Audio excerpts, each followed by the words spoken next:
Hello guys, कैसे हो आप सब। उम्मीद करता हूं आप सब बिल्कुल ठीक होंगे।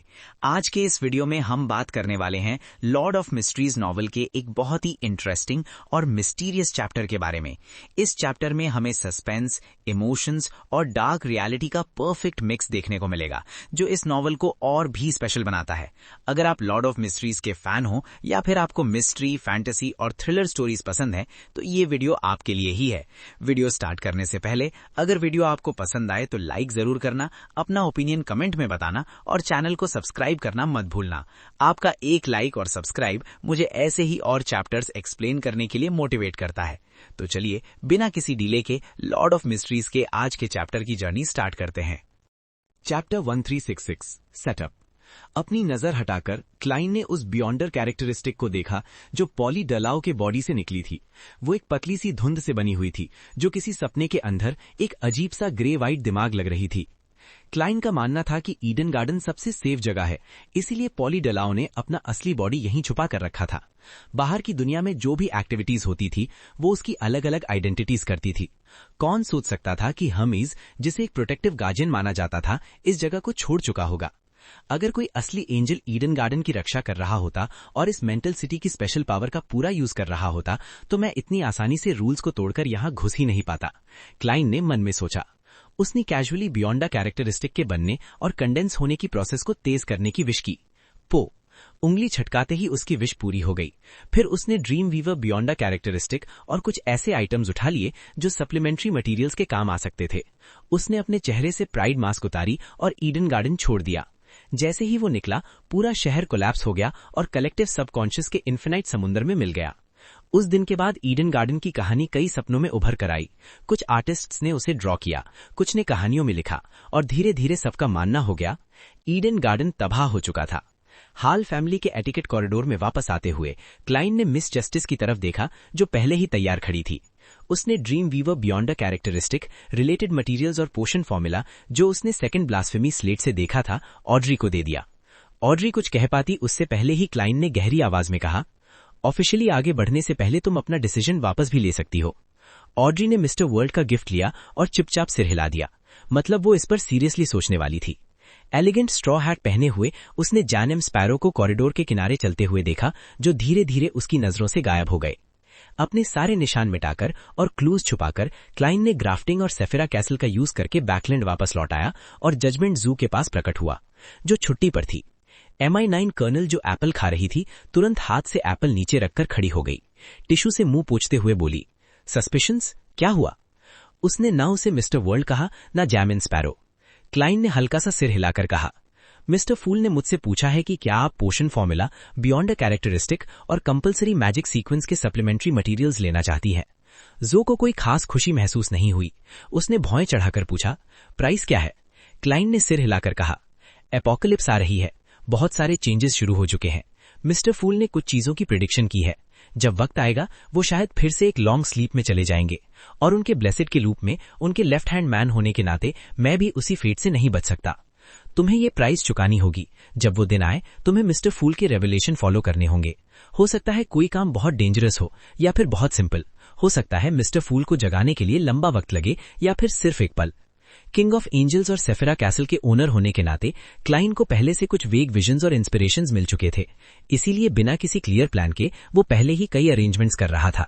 अभी के लिए मैं बस एक कॉन आर्टिस्ट हूं, उसने मन में सोचा। फिर उसने जू से कहा, तुम मना भी कर सकती हो, तुम अकेली चोजन वन नहीं हो। जू जानती थी कि मिस्टर वर्ल्ड ऐसे मामले में मजाक नहीं करता। उसने तुरंत जवाब नहीं दिया और सीरियस सोच में पड़ गई। अगर एपोकलिप्स का खतरा ना होता तो शायद वो मना ही कर देती। एक गॉड भले ही बैटलफील्ड पर राज करता हो, फेट कंट्रोल करता हो और डिवाइन बीइंग हो, लेकिन उसके लिए सीक्वेंस 4 बनना कोई जरूरी बात नहीं थी। सीक्वेंस 5 डिसिप्लिन पैलेडिन होने के नाते वो MI9 कर्नल के रूप में अपने मिशंस अच्छे से पूरे कर सकती थी। सैलरी और एक्स्ट्रा इनकम से वो अपनी फैमिली को अच्छी लाइफ दे रही थी। डेंजर हुआ भी तो ऑफिशियल फैक्शन का सपोर्ट मिलता। उसके पास लिमानो जाने से पहले तैयारी का वक्त था। वो अपने दोस्त से सीक्रेटली प्रोटेक्शन भी मांग सकती थी। अपने फादर की डेथ का रीजन भी जान चुकी थी और उनका नाम साफ कर चुकी थी, इसीलिए बियॉन्ड द सीक्वेंस के लिए इतनी बड़ी कीमत चुकाना उसके लिए जरूरी नहीं था। लेकिन मिस्टर फूल की वार्निंग और उसकी खुद की कलेक्टेड प्रोफेसीज क्लियरली बता रही थी, एपोकलिप्स आ रही है। अब सिर्फ 16 साल बचे हैं। जू ने अनजाने में सेकंड फ्लोर की तरफ देखा। 16 साल में माँ अभी भी जिंदा होंगी, उनकी एज ज्यादा नहीं होगी। मिस्टर मून उनकी हेल्थ के लिए मेडिसिन दे रहा है। 16 साल बाद रिया अपने करियर के पीक पर होगी। फॉस शायद सीक्वेंस 3 बन चुकी होगी। सब एपोकलिप्स से लड़ने में बिजी होंगे और मैं ज्यादा मदद नहीं कर पाऊंगी।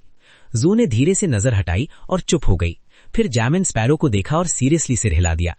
ठीक है, तुम जब चाहो रिचुअल सेटअप करके मिस्टर फूल से विश मांग सकते हो, वो तुम्हारी विश पूरी करेगा। क्लाइन ने टाइम वेस्ट नहीं किया और एक्सप्लेन किया। ये कंपलसरी मैजिक कैरेक्टरिस्टिक और पोशन फॉर्मूला सब मून सिटी सैक्रिफाइस से मिले थे। बदले में उसने अपने बिलीवर्स को प्यूपल लेस आई का सील्ड आर्टिफैक्ट दिया था। जू ने डिसीजन लेते ही टेंशन छोड़ दी और बताया कि वेंडल यूटोपिया गया था, लेकिन अजीब बात है वही रात आपस आ गया और कोर्ट में टेस्टिमनी देने नहीं गया। वो इस बात से परेशान थी। क्लाइन ने कहा, अब इस बात की चिंता करने की जरूरत नहीं है। यूटोपिया के सब लोग नेचुरल डिजास्टर में मर चुके हैं। ये कहकर क्लाइन घूम गया और बैकलैंड ईस्ट बोरो के बाहर एक सेमेट्री में स्पिरिट वर्ल्ड में चला गया। वहां उसने अर्न से भरे शेल्स को चुपचाप देखा। काफी देर बाद एक पेड़ के साए के नीचे गया। उसने ब्रेव हार्मोनिका का हिस्टोरिकल प्रोजेक्शन निकाला, 4 गोल्डन रेड बालों वाले हेड्स के साथ ब्लो किया और एक डीप और कॉम्प्लेक्स लॉन्ग ड्रेस पहन ली। तुरंत रियोनेट टिंकर जीरो से प्रकट हो गई। मिस मैसेंजर कुछ बोलने पहले क्लाइन ने पूछ लिया, सब churches Rose School of Thought को सराउंड करने की तैयारी कर रहे हैं और तुम्हारे साथ अलायंस बनाना चाहते हैं। क्या मैं मदद कर सकता हूं? ये बात उसे लेनार्ड और एमलिन से पता चली थी। रियोनेट टिंकर के 4 गोल्डन हेड्स बोले, टारगेट लॉक हो चुका है, अब बातचीत की कोई जरूरत नहीं। इनका मतलब था प्रोफेसी और फेट मैनिपुलेशन, आउटर डेटीज से प्रोटेक्शन, जैसे mother tree of desire, primordial moon और किंग ऑफ एंजल्स लेवल के गॉड्स को ढूंढना आसान नहीं है। उन्हें स्ट्रैटेजी बनाने के लिए वक्त चाहिए। इस सिचुएशन में तो अमोन भी उनकी स्पाइंग की हिम्मत नहीं करेगा। क्लाइन ने सोचा, शायद मैं उसका हिस्टोरिकल वॉइड प्रोजेक्शन बुला सकता हूं। फिर बोला, अगर उनसे डायरेक्टली रिलेटेड कोई आइटम मिले तो मैं उसे मीडियम बनाकर टारगेट लॉक कर सकता हूं। फिर सेफिरा कैसल की पावर से शील्ड तोड़ दूंगा। ओके। रियोनेट टिंकर के 4 सुंदर हेड्स एक साथ हिल गए। जब बात खत्म हो गई, क्लाइन ने उसे वापस भेजने का सोचा। मजाक में पूछने ही वाला था, इस बार समनिंग का पेमेंट देना पड़ेगा क्या? तभी उसकी स्पिरिचुअल परसेप्शन हिल गई। कुछ सेकंड बाद उसने सेफिरा कैसल से एक गोल्ड कॉइन निकाला, उन 5 गोल्ड कॉइन्स में से एक जो सेफिरा कैसल की ऑरा से स्टेन हो गए थे। इस बार पेमेंट यही है। क्लाइन ने मुस्कुराते हुए कॉइन आगे बढ़ा दिया। इस बार जरूरत नहीं। रियोनेट टिंकर के 2 गोल्डन हेड्स जिन पर रेड पेंट लगा था बोले। बाकी 2 चुप रहे। उन्होंने कुछ महसूस किया था। अगले सेकंड एक साइलेंट गोल्डन हेड ने कॉइन उठाकर क्लाइन की उंगलियों के बीच से चबा लिया। ओके। क्लाइन ने हाथ पीछे खींच लिया और मुस्कुराया। फिर कैजुअली पूछ लिया, मिस्टर शैरन और मैरिक अभी भी बैकलैंड में हैं? हाँ। मिस मैसेंजर ने उनके घर का एड्रेस दे दिया। मैरिक एक लंबी टेबल पर बैठा अपने कॉप्स के साथ कार्ड्स खेल रहा था। अचानक मिस्टर शर्लॉक मोरियार्टी एक खाली कुर्सी पर प्रकट हो गए। उसने बिना सोचे ज़ॉम्बी के हाथ से कार्ड्स ले लिए। मैरिक ने उसे देखा, कुछ कहना चाहा पर चुप रहा। ज़ॉम्बी डीलर बना रहा। क्लाइन भी गेम में शामिल हो गया। कुछ राउंड्स जीते, कुछ हारे। कोने में miss Sharon black royal dress और छोटी डेलिकेट बॉनेट पहने चुपचाप गेम देख रही थी। लगभग 2 घंटे बाद क्लाइन खड़ा हुआ, फॉर्मली मिस शैरन और मैरिक को सल्यूट किया, मुस्कुराया, हैट पहनी और दरवाजे से बाहर निकल गया। स्पिरिट वर्ल्ड की गहराई में क्लाइन, जो कोर्स ऑफ 3 ट्रीटमेंट्स कंप्लीट कर चुका था, कैल्डरॉन के बाहर प्रकट हुआ। Chapter 1367 distribution. क्योंकि अभी अंधर था, क्लाइन ने बिल्कुल भी डिले करने की हिम्मत नहीं की। जैसे ही उसकी मेंटल प्रॉब्लम सॉल्व हुई, वो तुरंत कॉल्ड्रॉन सिटी आया और रिवर ऑफ इटर्नल डार्कनेस का पानी लेने की तैयारी करने लगा। और क्योंकि इसमें सेफिरा इन्वॉल्व थी, इसलिए प्रोफेसी या डिविनेशन यूज करते वक्त उसे सिर्फ कुछ ब्लरी से विजन्स ही दिख रहे थे। वो कोई एग्जैक्ट जजमेंट नहीं बना पा रहा था। एरिया सर्वे करने के बाद क्लाइन ने हाथ उठाया और कुछ मिनट पहले का हिस्टोरिकल वॉइड प्रोजेक्शन समन किया, जिससे उसका असली बॉडी सामने आ गया। फिर वो सेफिरा कैसल वापस गया। उसके बाद उसकी कॉन्शियसनेस प्रोजेक्शन में ट्रांसफर हो गई और वो रियल हो गया। उसने फिर से वॉइड को पकड़ा और स्टाफ ऑफ द स्टार्स का हिस्टोरिकल प्रोजेक्शन निकाल लिया। सच कहूं तो अब जब वो सेफिरा कैसल के थ्रू अप्रेंटिस पाथवे सीक्वेंस 0 के नीचे की लगभग सारी बियॉन्डर पावर्स यूज कर सकता था, तो क्लाइंट को अब ग्रेड 0 सील्ड आर्टिफैक्ट्स जैसे स्टाफ ऑफ द स्टार्स की इतनी जरूरत नहीं थी। वो बिना किसी नेगेटिव इफेक्ट के उनके मिस्टिकल इफेक्ट्स कॉपी कर सकता था। लेकिन फिर भी उसे लगता था कि एक एंजल के पास क्लोज कॉम्बैट वेपन होना ही चाहिए, क्योंकि कभी भी ऐसा एरिया आ सकता था जो उसकी पावर्स के बाहर हो। मिस्टिकल वर्ल्ड में ऐसा होना बिल्कुल पॉसिबल था, चाहे वो आर्बिटर पाथवे का लॉ रिस्ट्रिक्शन हो या किसी आउटर डेटी का स्पेशल इन्फ्लुएंस, सेम इफेक्ट हो सकता था। ऐसी सिचुएशन में अगर हाथ में एक हार्ड स्टिक हो जिसका कोई पैसिव इफेक्ट हो और उसे सीधा दुश्मन के सर पर मार दिया जाए तो काफी इफेक्टिव होता। सी पाथवे के किंग ऑफ एंजल्स होने के नाते हर चीज के लिए रेडी रहना एक नेचुरल इंस्टिंक्ट था। स्टाफ ऑफ द स्टार्स को हाथ में तोलकर और अपनी टॉप हैट को दबाते हुए क्लाइन ने सेफिरा कैसल से एक गोल्डन बर्ड शेप्ड एक्सेसरी निकाला और अपनी लेफ्ट चेस्ट पॉकेट में रख लिया। फिर एक कदम आगे बढ़ा और ancient death divine kingdom cauldron city में एंटर हो गया। Phoenix ancestor grey grace. सबसे पहले उसकी नजर एक विशाल बॉटमलेस गड्ढे पर पड़ी। हर तरह की अजीब बिल्डिंग्स उस गड्ढे के इर्द गिर्द घूमती हुई नीचे की तरफ स्पाइरल बनाते हुई फैली हुई थीं, जिससे एक ऐसा ग्रैंड सिटी बना था जो कॉमन लोगों की समझ से बाहर था। कुछ बिल्डिंग सिंगल हाउसेस थे जो ऊपर लाइट वाइट स्टोन पिलर्स पर खड़े थे और कुछ जायंट रेक्टेंगुलर कॉफिन्स जैसे लग रहे थे। उनमें कोई विंडोज नहीं थी और डोर्स छत पर बने हुए थे। कुछ सिर्फ टूम्स थे जिनके एंट्रेंस पर ग्रेव स्टोन्स लगे थे और कुछ हर तरह की बोन से बनाए गए थे जो काफी मैसी दिख रहे थे। गड्ढे के जितना पास जाते बिल्डिंग्स उतनी ही इंटैक्ट होती जा रही थीं। ऊपर की तरफ जाते जाते वो धीरे धीरे क्रम्बल हो चुकी थीं, जैसे टाइम के साथ सब कुछ बर्बाद हो गया हो। सिर्फ एक नजर में क्लाइन ने अपने आसपास हल्का ग्रे व्हाइट फॉग महसूस किया। उसने डायरेक्टली सेफिरा कैसल की अथॉरिटी का यूज करके कॉल्ड्रॉन सिटी के रूल्स को रेजिस्ट किया, जो हर लिविंग बीइंग को अनडेड बना देता था। उसके लिए अनडेड बनना कोई नेगेटिव इफेक्ट नहीं था, लेकिन उसे वो ठंडी और इमोशनलेस फीलिंग पसंद नहीं आई। ग्रे व्हाइट टाइड जो पहले उठ रही थी पीछे हट गई। टॉप हैट और ट्रेंच कोट पहने हुए स्टाफ पकड़े क्लाइन ने सोचते हुए सिर हिलाया। एक कदम के साथ वो कॉल्ड्रॉन सिटी के और अंदर चला गया, जो नेकेड आई से भी क्लियरली दिख रही थी। इस बार उसने मॉरॉडर पाथवे की पावर्स का यूज करके अपनी परसेप्शन डिस्टेंस चुरा ली, ताकि इस मिस्टीरियस सिटी में घूम रहे डेंजरस मॉन्स्टर्स से उलझने से बच सके। उसे डर नहीं लग रहा था, डरने लायक तो मॉन्स्टर्स थे। अगर वो टाइम वेस्ट नहीं करना चाहता तो यूटोपिया के डिस्ट्रक्शन के बाद मैरियोनेट्स का एक नया ग्रुप इकट्ठा करना भी उसके लिए कोई प्रॉब्लम नहीं होता। पर इसके अलावा क्लाइन किसी और बात को लेकर भी कॉशियस था। कॉल्ड्रॉन सिटी डेड लोगों का शहर था। बहुत मुमकिन था कि शहर के सबसे नीचे रिवर ऑफ इटर्नल डार्कनेस बह रही हो, और मैरियोनेट्स तो पहले ही मरे हुए होते हैं। जैसे ही वो नीचे जाता म्यूटेशन का रिस्क भी बढ़ जाता। स्टेप बाय स्टेप नीचे जाते हुए क्लाइन को महसूस हुआ कि शायद उसने ज्यादा ही सोच लिया था। इस अजीब शहर में छुपे हुए किसी भी मॉन्स्टर ने सामने आने की हिम्मत नहीं की। सेफिरा कैसल की अथॉरिटी उनके मैडनेस और हंटिंग इंस्टिंक्ट्स को दबा रही थी। वो जितना नीचे जाता गया सराउंडिंग्स उतनी ही शांत होती गईं। अजीब बिल्डिंग्स इंटैक्ट थीं, लेकिन उनमें से सालों से जिंदगी का कोई निशान नहीं था। उनकी ऑरा ठंडी, उदास और डिके से भरी हुई थी। ये बिल्कुल ब्लैक एंड व्हाइट मूवी देखने जैसा लग रहा था। अगर मैं अपनी सांस और हार्टबीट ना सुन रहा होता तो मुझे लगता मैं बहरा हो चुका हूं। क्लाइन ने हल्की सी खांसी के साथ बर्ताव किया ताकि डेथली साइलेंस को तोड़ सके। उसकी इंस्टिंक्ट कह रही थी कि जैसे ही उसका बॉडी और माइंड इस एनवायरनमेंट का आदत बना लेगा वो सच में मर चुका होगा। जितना वो नीचे जाता गया ये फीलिंग उतनी ही स्ट्रॉन्ग होती गई। डिस्टेंस चुराते हुए काफी देर तक चलने के बाद उसने आखिरकार गड्ढे का बॉटम देखा। नहीं, ये असली बॉटम नहीं था। वहां एक विशाल काला पैलेस खड़ा था। पैलेस को पिलर्स सपोर्ट कर रहे थे, जिनमें हर तरह की बोन्स और कॉप्स के टुकड़े जड़े हुए थे। कुछ जगह पर खून भी लगा हुआ था। ये अलग अलग रेसेस के थे। क्लाइन ने कुछ सेकंड्स तक उसे देखा, फिर बिना हिचकिचाहट के स्टाफ ऑफ द स्टार्स उठाई और खुले हुए दरवाजे से अंदर चला गया। हॉल के दोनों तरफ अलग अलग कलर के कॉफिन्स रखे हुए थे, जैसे वो पहले ही डेथ को एक्सेप्ट कर चुके हों। जैसे ही क्लाइन अंदर गया, कॉफिन्स के अंदर से आवाज आने लगी, जैसे जंग लगे जॉइंट्स खुल रहे हों। ग्रे व्हाइट फॉग फिर से घनी हो गई और कॉफिन्स अचानक शांत हो गए। उन्हें इग्नोर करते हुए क्लाइन हॉल के अंदर आगे बढ़ता गया। वहां ग्रे व्हाइट स्टोन स्टेयर्स नीचे जा रही थीं, जहां एक जायंट स्टोन मॉन्यूमेंट बना हुआ था। मॉन्यूमेंट के ऊपर एक लंबी पतली ब्रॉन्ज बर्ड जैसी स्टैचू खड़ी थी, जिसके पंखों पर लाइट व्हाइट सिंबल्स बने हुए थे। स्टैचू के नीचे स्टोन सरफेस पर डेड लैंग्वेज में लिखा टेक्स्ट था, सिंप्लीफाइड बर्ड्स और कॉइल्ड स्नेक्स जैसे सिंबल्स। उन्होंने मिलकर कुछ वेग वर्ड्स बनाए थे। गॉड्स के नहीं बच सकते, डेथ में भी कैद। ये सब लिविंग बींग्स के लिए वार्निंग है। कॉल्ड्रॉन सिटी आने वाले क्रीचर्स को नीचे नहीं जाना चाहिए। ये सीधा रिवर ऑफ इटर्नल डार्कनेस तक ले जाता है। स्टोन मॉन्यूमेंट के वर्ड्स को पढ़ते हुए क्लाइंट के थॉट्स घूमने लगे।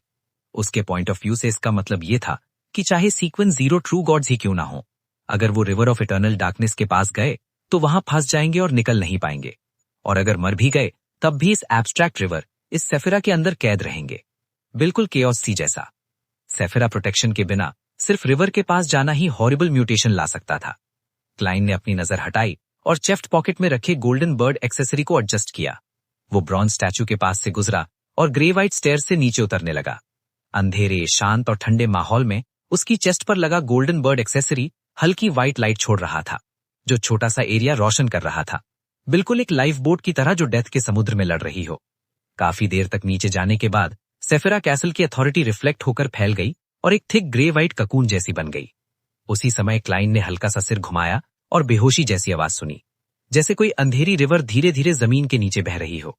अगले सेकंड उसने अपने पैरों के नीचे देखा। कहीं से एक शेपलेस ब्लैक वाटर स्ट्रीम निकल रही थी। लाइट भी उसकी सरफेस पर टिक नहीं पा रही थी। ये पिछली बार से अलग है। जब वो पहले स्पिरिट वर्ल्ड मरॉडर का शिकार करने यहां आया था, तब रिवर का कलर बिल्कुल अलग था। अब ये अंधेरी टाइड नीचे की स्टेयर्स से गिर रही थी और ग्रे व्हाइट मिस्ट के साथ मिलकर एक अजीब लिक्विड बन रही थी। जैसे ही पानी क्लाइन के पैरों तक पहुंचा, वो रिदम के साथ ऊपर नीचे होने लगा। ये मिस्ट थोड़ी फेमिलियर लग रही है। क्लाइन का एक्सप्रेशन सीरियस हो गया। कुछ सेकंड्स रुकने के बाद वो नीचे चला गया। इस बार मिस्टीरियस टाइड ने उसे डुबो दिया। उसका बॉडी हल्का हो गया, इमोशंस ठंडे पड़ गए और थॉट्स धीरे धीरे वीक होने लगे। अगर सेफिरा कैसल की प्रोटेक्शन ना होती तो वो बिना रेजिस्ट किए टाइड के साथ मिल जाता। फिर ग्रे व्हाइट ककून ऊपर उठकर स्टेयर्स के एंड तक पहुंच गया। वहां एक वॉइड था। उसके बीच में एक सीधी, चौड़ी, कलरलेस डार्क रिवर बह रही थी। River of eternal darkness. River इतनी ब्लरी थी कि क्लियर देखना मुश्किल था, क्योंकि आसपास ग्रे व्हाइट फॉग थी। क्लाइन बिना बोले रह नहीं पाया। ये फॉग उसे पहले भी दिखी थी, बैंसी रूइंस के गेट के पीछे, forsaken land of the gods के ईस्ट एंड पर और सेफिरा कैसल के नीचे। यहां रिवर का पानी फॉग के साथ मिलकर स्टेयर्स के साथ जुड़ा हुआ था, कभी डीप ब्लैक, कभी लाइट व्हाइट। यहां रिवर ऊपर घूमती थी और फिर नीचे डार्क अबिस में गिर जाती थी।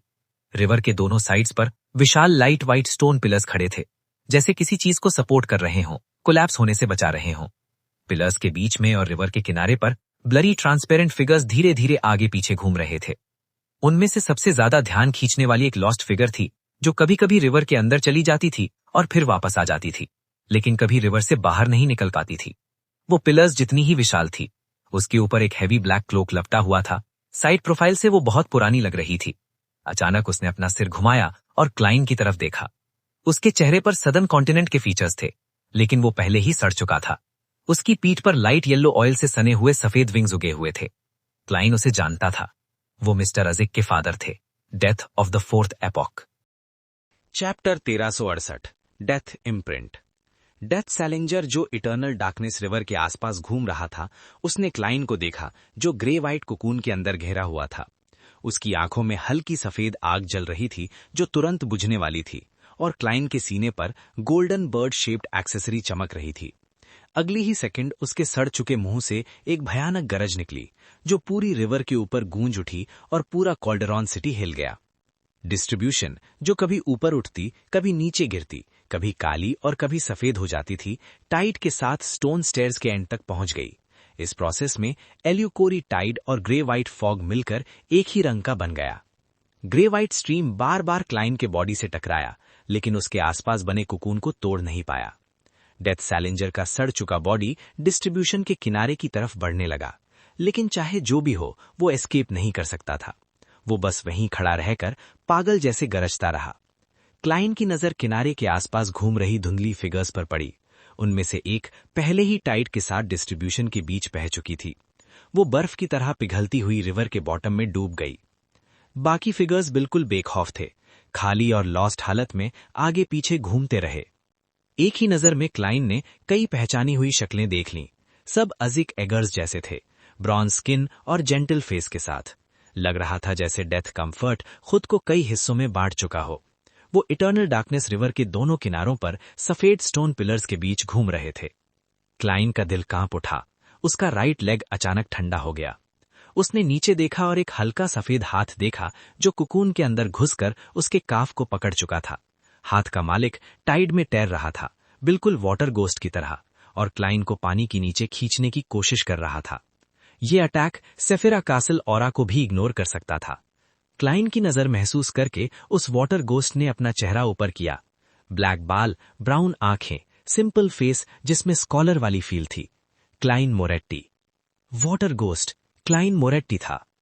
अगले ही सेकंड क्लाइन के लेफ्ट लेग, राइट शोल्डर और लेफ्ट आर्म को अलग अलग सफेद हाथों ने पकड़ लिया। उसका पूरा बॉडी बर्फ जैसा ठंडा होने लगा और उसका स्पिरिचुअल बॉडी जमने लगा। वो अपनी बियॉन्डर पावर्स भी यूज नहीं कर पा रहा था। रेजिस्टेंस नामुमकिन था। 3 हाथ अलग अलग ब्लरी फिगर्स के थे, लेकिन सबका चेहरा एक ही था, क्लाइन मोरेट्टी। 4 वाटर गोस्ट्स के खींचने पर क्लाइन का बॉडी कुकून से अलग हो गया और टाइड में डूबने लगा। उसका बॉडी और ठंडा होता गया और उसके थॉट्स धीरे धीरे शांत होने लगे। उसकी विजन धीरे धीरे अंधेरी होती चली गई और आखिर में सिर्फ डार्क फ्लोइंग वेव्स ही बची। ग्रे फॉग के ऊपर बने एंशिएंट कासल में क्लाइन की कॉन्शियसनेस अपने ओरिजिनल बॉडी में वापस आ गई। बिना टाइम वेस्ट किए उसने हाथ बढ़ाया और सेफिरा कासल की पावर से गोल्डन बर्ड शेप्ड एक्सेसरी चुरा ली। जैसे ही उसने एक्सेसरी पकड़ी, एक गोल्डन लाइट चमकी। साथ ही उसने हिस्टोरिकल प्रोजेक्शन को मेंटेन करना बंद कर दिया। डूबती हुई फिगर एंडलेस नाइट के फ्लड में गायब हो गई। ये सेफिरा कासल ऑरा को इग्नोर कर सकते हैं और ये 4 फिगर्स असल में मैं ही हूं। पर मैं इटर्नल डार्कनेस रिवर में हमेशा के लिए क्यों भटकता रहूंगा? 4 फिगर्स। क्लाइन ने टेबल पर धीरे से टैपिंग की और उसे इंस्पिरेशन मिल गई। 4 सोल्स और डेथ का कॉन्सेप्ट इस बात से मैच करता था कि वो 4 बार मर चुका है और 4 बार रिवाइव हुआ है। जब भी मैं मरूंगा, चाहे रिवाइवल हो या ना हो, मैं इटर्नल डार्कनेस रिवर में एक इम्प्रिंट छोड़ूंगा। मैं 4 बार मर चुका हूं, इसीलिए 4 फिगर्स रिवर के किनारे भटक रहे हैं। इटर्नल डार्कनेस रिवर असल में एक सेफिरा है। डेथ, रेस्ट, डेस्टिनेशन, एंड और डार्कनेस का सिंबल। यही बात एवरनाइट गॉडेस का मतलब थी जब उसने कहा था मुझे एक अलग लेवल का डेंजर मिलेगा। अगर उस वक्त मेरी मेंटल स्टेट अनस्टेबल होती तो शायद मैं बर्बाद हो चुका होता। इस अंडरस्टैंडिंग के बाद क्लाइन को अजिक की मल्टीपल फिगर्स और वॉन्डरिंग डेथ सैलेंजर का नया मतलब समझ आया। मिस्टर अजिक अपनी मेमोरीज ढूंढने में कई बार मर चुके हैं और हर बार रिवाइव हुए हैं, लेकिन हर डेथ के साथ वो एक खतरा छोड़ देते हैं। एक दिन उनका असली बॉडी भी इटर्नल डार्कनेस रिवर की तरफ अट्रैक्ट हो सकता है और उन फिगर्स में से एक बन सकता है। सिर्फ सैलेंजर यूनिक है क्योंकि उसने यूनिकनेस अडैप्ट कर ली है। क्लाइन मिस्टर अजिक के फ्यूचर को लेकर थोड़ा कंसर्न्ड हो गया। 2 सॉल्यूशंस थे, अजिक की सोल को कंप्लीट करना और उसका रिवाइवल साइकिल खत्म करना। एवरनाइट गॉडेस को ग्रेट ओल्ड वन बनने में मदद करना ताकि वो इटर्नल डार्कनेस रिवर कंट्रोल कर सके। क्लाइन ने फोकस वापस अपने गोल पर लाया। वो यहां डेथ सैलेंजर के इम्प्रिंट को सॉल्व करने नहीं, बल्कि इटर्नल डार्कनेस रिवर का वाटर लेने आया था। डिस्ट्रीब्यूशन का टाइड रियल वाटर नहीं था। ग्रे व्हाइट फॉग में मिला वाटर भी काम का नहीं था। रिवर के मेन स्ट्रीम से डायरेक्टली लेना इम्पॉसिबल था। इसीलिए क्लाइन ने एक प्लान बनाया। जब डिस्ट्रीब्यूशन डार्क होगी और वाटर नीचे गिरेगा, तब वो अपने 4 डेथ इम्प्रिंट्स को हिस्टोरिकल प्रोजेक्शन में खींच लेगा। प्रोजेक्शन गोल्डन बर्ड एक्सेसरी से वाटर एक्सट्रैक्ट करेगा, फिर क्लाइन कॉन्शियसनेस वापस सेफिरा कासल ले आएगा और एक्सेसरी चुरा लेगा। प्लान तैयार करके क्लाइन फिर से कॉल्डरॉन सिटी गया और हिस्टोरिकल प्रोजेक्शन समन की। स्टेप बाय स्टेप नीचे उतरते हुए वो फिर से रिवर के एंड तक पहुंच गया। इस बार वो पेशेंटली वेट करने लगा। ग्रे व्हाइट कलर फेड हुआ, वाटर डार्क हो गया। अब डिस्टेंस स्टील करते ही क्लाइन डायरेक्टली डेक सैलेंजर के ब्लाइंड स्पॉट में आ गया। जैसे ही वो रिवर में डूबा, सफेद हाथों ने फिर से उसे पकड़ लिया। 4 डेथ इम्प्रिंट्स ने उसे रिवर के बॉटम की तरफ खींचने लगे। इसी वक्त रिवर में एक जायंट शैडो दिखी, एक massive bird, phoenix ancestor Gregrace. White flames, rotting wings, bronze eyes. Gregrace की आइज से ब्रॉन्ज लाइट निकली और गोल्डन बर्ड एक्सेसरी को पकड़ने लगी। क्लाइन ने तुरंत डिसीजन लिया और एक्सट्रैक्शन कैंसिल कर दी। उसकी कॉन्शियसनेस तुरंत सेफिरा कासल लौट आई और उसने एक्सेसरी वापस चुरा ली। रिवर में भी डेंजर है। ग्रेगरेस पूरी तरह इटर्नल डार्कनेस रिवर में डूब चुका है। प्लान मॉडिफाई करते हुए क्लाइन ने फिर से प्रोजेक्शन बनाया और वेट किया। जब डेथ सैलेंजर किनारे आया, क्लाइन अचानक उसके सामने आ गया। गरज के साथ टाइड तेज हो गई। डेथ इम्प्रिंट्स ने फिर से क्लाइन को खींच लिया। इस बार जब ग्रेगरेस ने लाइट छोड़ी, क्लाइन के सोल वर्म्स प्रोजेक्शन से निकलकर एक्सेसरी उठा ले गए। एक्सेसरी की ब्रॉन्ज आई से लाइट निकली और रिवर वाटर का एक छोटा हिस्सा खींच लिया। अगली ही पल क्लाइन सेफिरा कासल वापस आ गया और एक्सेसरी वापस ले ली। फाइनली हो गया। गोल्डन बर्ड एक्सेसरी को देखते हुए क्लाइन ने गहरी सांस ली। सेफिरा कासल के मास्टर के लिए ये मिशन मुश्किल नहीं था, बस पेशेंस और एक्सपीरियंस चाहिए था। अगर इटर्नल डार्कनेस रिवर के डिस्ट्रीब्यूशन जोन में वॉन्डरिंग डेथ और सिंकिंग डेथ ना होती तो क्लाइन 2 बार फेल भी ना होता। Chapter 1369 pump. अपने हाथ में bird shaped golden auxiliary artifact को तौलते हुए क्लाइन तुरंत रियल वर्ल्ड में वापस आ गया। उसने कैजुअली जमीन का एक खाली टुकड़ा उठाया और वहां एक ऑल्टर बना दिया, एक सैक्रिफिशियल रिचुअल कंडक्ट करने के लिए। सीडन सिटी में छिपे हुए दूसरे मिस्ट्रीज और रिवर ऑफ इटर्नल डार्कनेस के इर्द गिर्द घूमती हुई स्ट्रेंज एंटिटीज के बारे में फिलहाल उसके पास डीप इन्वेस्टिगेशन शुरू करने का कोई प्लान नहीं था। इसका रीजन सिंपल था, अभी उसके पास और भी ज्यादा इंपॉर्टेंट चीजों की प्रेपरेशन बाकी थी और उसे एक बहुत ही इंपॉर्टेंट सवाल पूछना था एवरनाइट गॉडेस से। जल्द ही रिचुअल स्टार्ट हुआ। कैंडल लाइट और स्पिरिचुअल मटेरियल्स एक साथ रेजोनेट करने लगे और सैक्रिफाइस और डोनेशन का गेट ओपन हो गया। बिना किसी हेजिटेशन के क्लाइन ने bird shaped golden auxiliary artifact को हवा में उठाया। वो धीरे धीरे मिस्टीरियस डोर के अंदर चला गया और एंडलेस डार्कनेस में गायब हो गया। अगला ही सेकंड क्लाइन ने महसूस किया कि उसे एक ड्रीम वर्ल्ड में खींच लिया गया है। ड्रीमस्केप के सेंटर में एक गॉथिक कासल खड़ा था जो अपने चारों तरफ के डार्कनेस में घुला मिला हुआ लग रहा था। उसका डिजाइन बहुत ही एक्सक्विजिट था। कलर थोड़ा फेडेड था लेकिन फिर भी वो ग्रैंड और मेजेस्टिक लग रहा था। कासल में एंट्री लेने से पहले क्लाइन नाइट वनीला और स्लीप फ्लावर्स के बुशेस के बीच से गुजरा। हॉल के सबसे अंधेरे कोने में एवरनाइट गॉडेस एक एंशिएंट हाई बैक चेयर पर बैठी हुई थी। वो अभी भी लेयर्ड ब्लैक ड्रेस पहने हुई थी जो सिंपल लगती थी लेकिन डिवाइन ऑरा से भरी हुई।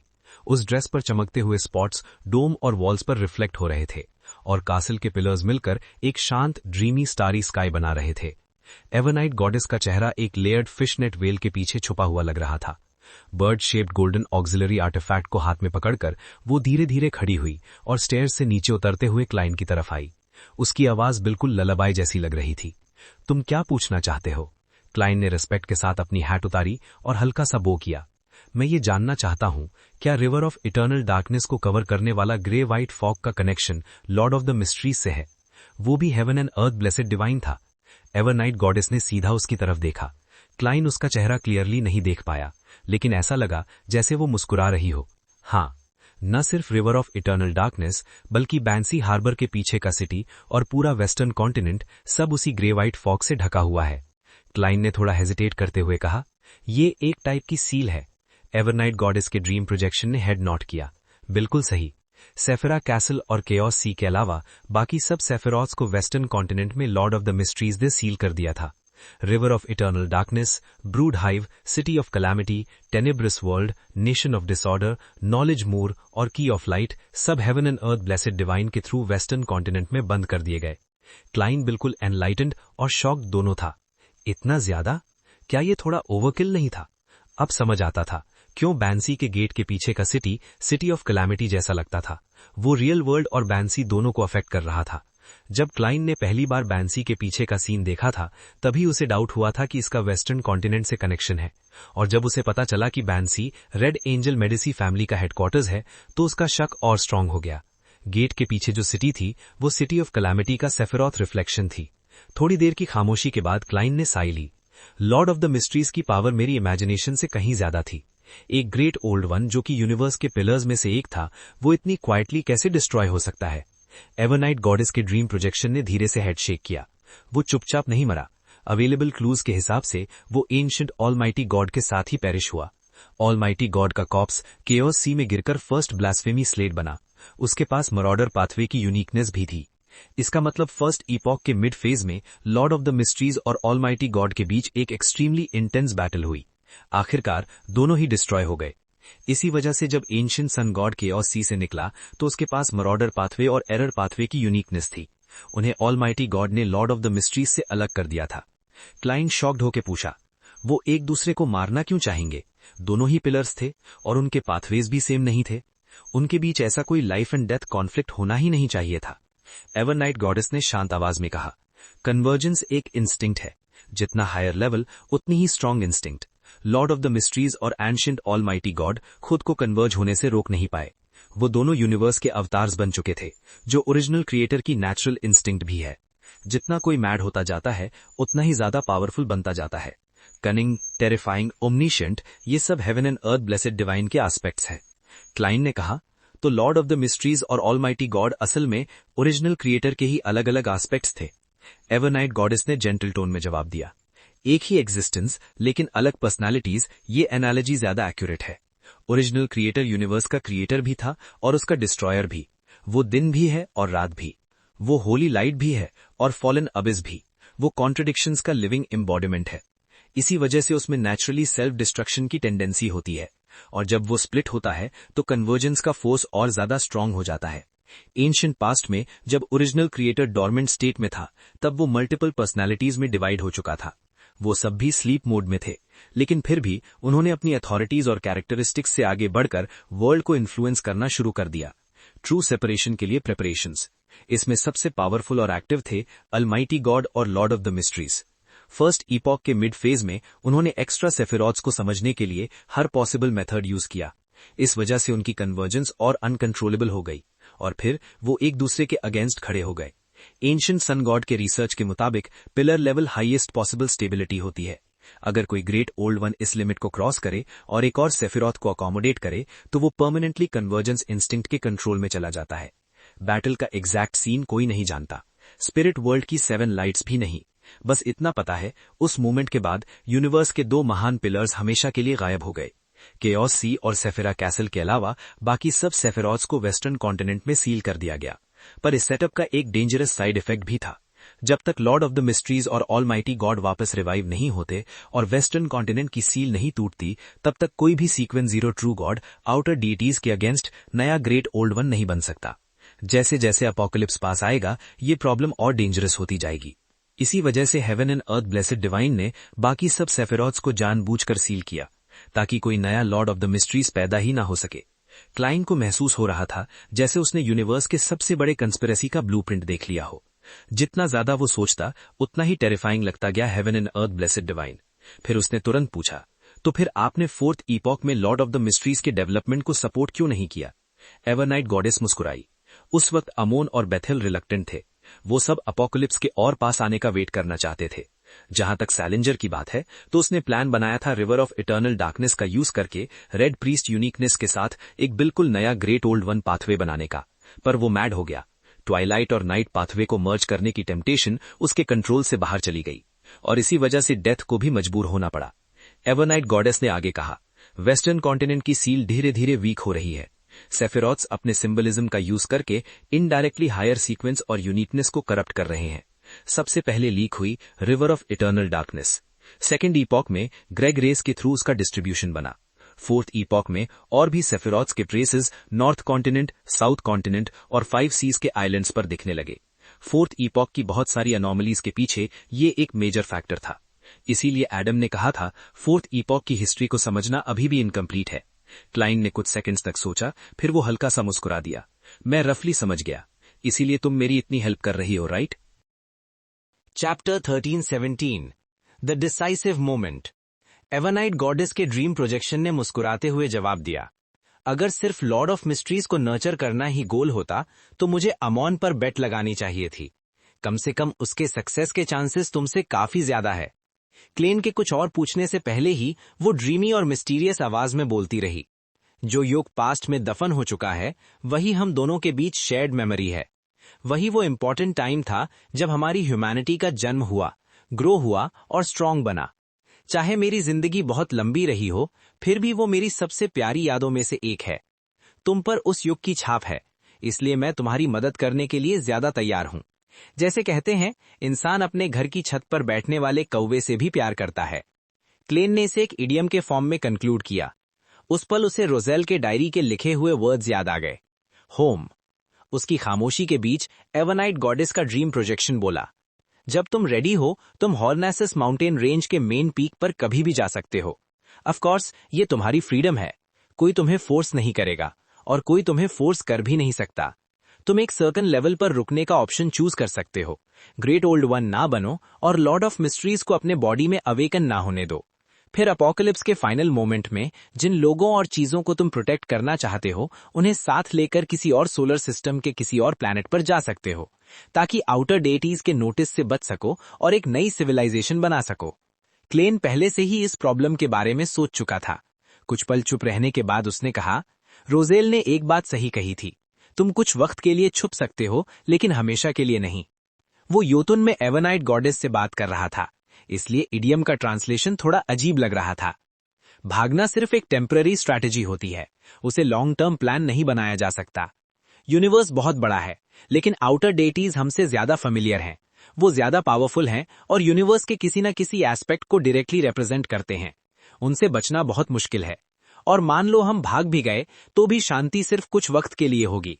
नई सिविलाइजेशन 1000 साल से पहले ही खत्म हो जाएगी और तब तक हम ग्रेट ओल्ड वन भी नहीं बन पाएंगे। किसी तरह का सेल्फ सैल्वेशन पॉसिबल ही नहीं होगा।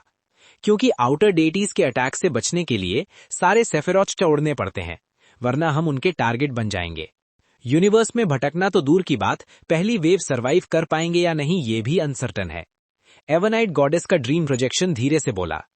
आउटर डेटीज से छीनी हुई चीजों के अलावा सिर्फ दूसरे पाथवेज की यूनिकनेस और हाई सीक्वेंस को रिमूव करने से उनका ध्यान अट्रैक्ट नहीं होता, वो ज्यादा टाइम सर्च में वेस्ट नहीं करते।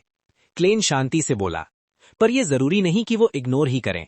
उन्हें सेम पाथवे की यूनिकनेस और हाई सीक्वेंस की डिजायर होती ही है। ये उन्हें पिलर लेवल तक पहुंचने में मदद करता है। हम उनकी फीलिंग्स पर भरोसा नहीं कर सकते, वो बेनेवोलेंट नहीं है। एवनाइट गॉडेस ने सर हिलाया। इस मामले में तुम रोजेल से ज्यादा अवेयर हो। वो भी जब तक समझा तब तक बहुत देर हो चुकी थी। फिर वो बोली, तुम्हारे पास एक और ऑप्शन है। सेल मेथड यूज करके अपना लेवल कम करो और अमॉन को सेफिरा कासल चुरा लेने दो। इस तरह तुम सीक्वेंस 1 एंजल बनकर रह सकते हो। तुम्हें हर वक्त इस बात की टेंशन नहीं रहेगी कि लॉर्ड ऑफ मिस्ट्रीज तुम्हारे बॉडी में अवेकन ना हो जाए। ज्यादा थकाने वाला भी नहीं होगा। चर्च ऑफ एवनाइट के बाइबल में एंजल्स और आर्क एंजल्स का डिवीजन था। क्लेन पहले से ही गेस करता था कि आर्क एंजल का मतलब सीक्वेंस 1 होता है, और आज उसे फाइनली कंफर्मेशन मिल गया। कुछ देर चुप रहने के बाद क्लेन ने पूछा, क्या अमॉन पर भरोसा किया जा सकता है? एवनाइट गॉडेस ने सीधा जवाब दिया, मैं तुम्हें कोई श्योर आंसर नहीं दे सकती। क्लेन ने फिर पूछा, अगर लॉर्ड ऑफ मिस्ट्रीज अमॉन के बॉडी में अवेकन हो गया तो क्या वो सीयर, मरॉडर और अप्रेंटिस पाथवेज की सारी हाई सीक्वेंस कैरेक्टरिस्टिक्स वापस ले लेगा? पता नहीं, एवनाइट गॉडेस ने वही काम टोन में कहा। क्लेन फिर चुप हो गया। थोड़ी देर बाद बोला, मैं पर्सनली ग्रेट ओल्ड वन नहीं बनना चाहता, पर जिन लोगों ने मुझ पर बेट लगाई है उन्हें धोखा भी नहीं दे सकता। उन्होंने मेरी मदद की है। अगर अमॉन लॉर्ड ऑफ मिस्ट्रीज बन गया तो वो एंशिएंट सन गॉड को यूनिकनेस और हाई सीक्वेंस इकट्ठा करने में मदद करेगा। स्टॉर्म लॉर्ड और god of knowledge and wisdom से लेकर उनकी मौत तक। और अमॉन एक केयरलेस गॉड है। एवनाइट गॉडेस ने हल्का सा सर हिलाया। तुम्हारी ह्यूमैनिटी अच्छी तरह से प्रिजर्व्ड है। डिसीजन लेने के बाद क्लेन ने अपनी लो मेंटल स्टेट से खुद को बाहर निकाला और मुस्कुराते हुए बोला, अगर मेरी ह्यूमैनिटी इंटैक्ट ना होती और गॉडहुड को डोमिनेट करने देता तो मैं भी वही ऑप्शन चूज करता, क्योंकि गॉडहुड नेचुरली कन्वर्जेंस की तरफ झुकती है। एवनाइट गॉडेस धीरे से मुस्कुराई। प्रिपरेशन करो, जितनी जल्दी हो सके एंटीगोनस के एंसेस्टर से मिलो। क्लेन ने सर हिलाया। फिर उसे अचानक कुछ याद आया। क्या अमॉन ने मिस्टर डोर के रिचुअल को यूज करके अप्रेंटिस पाथवे की यूनिकनेस एडजस्ट कर ली है? एवनाइट गॉडेस ने कामली कहा, अगर कोई और होता तो नहीं, लेकिन अगर अमॉन है तो 50% चांस है। उसे रिस्क लेना और एडवेंचर पसंद है। इतना कहकर एवनाइट गॉडेस का प्रोजेक्शन गायब हो गया और सपना धीरे धीरे टूट गया। एलेन फिर से अपनी एल्टर को देख रहा था। हॉर्नासिस माउंटेन रेंज के मेन पीक पर एंटीगोनस के एंसेस्टर से मिलने के लिए उसे ज्यादा प्रिपरेशन की जरूरत नहीं थी। वो मेनली सेफिरा कासल पर डिपेंड करेगा, एक अवतार बनाने के लिए जो यूनिकनेस से परे की चीजों को स्टील करे, और जेराथुल से जो उसने अभी तक डाइजेस्ट नहीं किया था उसका यूज करके अपने मेन बॉडी को एक स्पेशल स्टेट में रखेगा जो यूनिकनेस को एडजस्ट कर सके। जैसे जैसे उसकी मेंटल स्टेट स्टेबल होती जा रही थी, बिना जेराथुल के बाकी मेंटल इम्प्रिंट के भी क्लेन अपनी ह्यूमैनिटी, कॉन्शियसनेस और एंकर्स के भरोसे डिवाइन वर्दी की पार्शियल विल को बेयरली सप्रेस कर पा रहा था। लेकिन इससे पहले उसकी स्पिरिचुअल इंट्यूशन ने उसे बताया कि उसे एक काम करना चाहिए। उसने एल्टर साफ किया और हिस्ट्री के फॉग से ड्वेन डांटेस को बुलाया। टेबल पर बैठकर क्लेन ने एजिक एगर को एक लेटर लिखा। उसने कैल्डरॉन सिटी के अंडरग्राउंड इटर्नल डार्कनेस रिवर के बारे में लिखा और डिस्ट्रीब्यू के दोनों किनारे पर मौजूद डेथ के साइंस के बारे में लिखा। उसने अपने देखे हुए काउंटलेस एजिक एगर्स और अपनी थ्योरीज पर जोर दिया। लेटर फोल्ड करने के बाद क्लेन ने एजिक की कॉपर विसिल निकाली और फूंक मारी। स्केलेटन मैसेंजर अपीयर हुआ, नॉर्मल इंसान के साइज का। उसने एक घुटने पर बैठकर अपनी हड्डी वाली हथेली खोली। क्लेन ने उसे लेटर दिया और सेफिरा कासल से एक गोल्ड कॉइन निकाला। ये तुम्हारे काम के लिए थैंक यू गिफ्ट है। अगर एक्सेप्ट नहीं कर सकते तो अपने मास्टर को दे देना और उनसे डिसीजन लेने देना। स्केलेटन मैसेंजर 5 सेकंड तक फ्रीज रहा, फिर लेटर और गोल्ड कॉइन पकड़कर जमीन में घुलकर डिसअपियर हो गया। फिर क्लेन ने एक और गोल्ड कॉइन निकाला और पॉकेट में रख लिया। उसने सेफिरा कासल से क्रिम्सन स्टार को देखा, ईस्ट बरो में एवनाइट कैथीड्रल में। लेनर्ड मिचेल पहले से ही सील्ड आर्टिफैक्ट यूज करके साउथ कॉन्टिनेंट पहुंच चुका था, पर अभी तक कोई प्रोग्रेस नहीं हुई थी। उस वक्त लेनर्ड प्रेयर हॉल में था। तभी उसने क्लेन मोरेट्टी को देखा, black hair, brown eyes, top hat और फॉर्मल सूट में।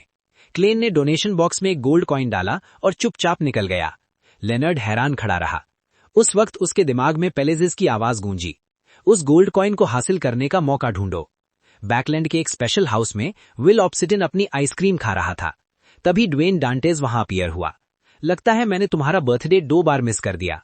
ये लेट गिफ्ट है। उसने एक गोल्ड कॉइन दिया। ये तुम्हारा लकी गोल्ड कॉइन है। विल ने कॉइन पकड़ा और बोला, बर्थडे बिफ भी लकी चार्म और अब लकी गोल्ड कॉइन। तुम में क्रिएटिविटी बिल्कुल नहीं है। क्लेन मुस्कुराया, खड़ा हुआ और डिसअपीयर हो गया। चैप्टर 1371 अलाइज कौन है और एनिमीज कौन है। बूम।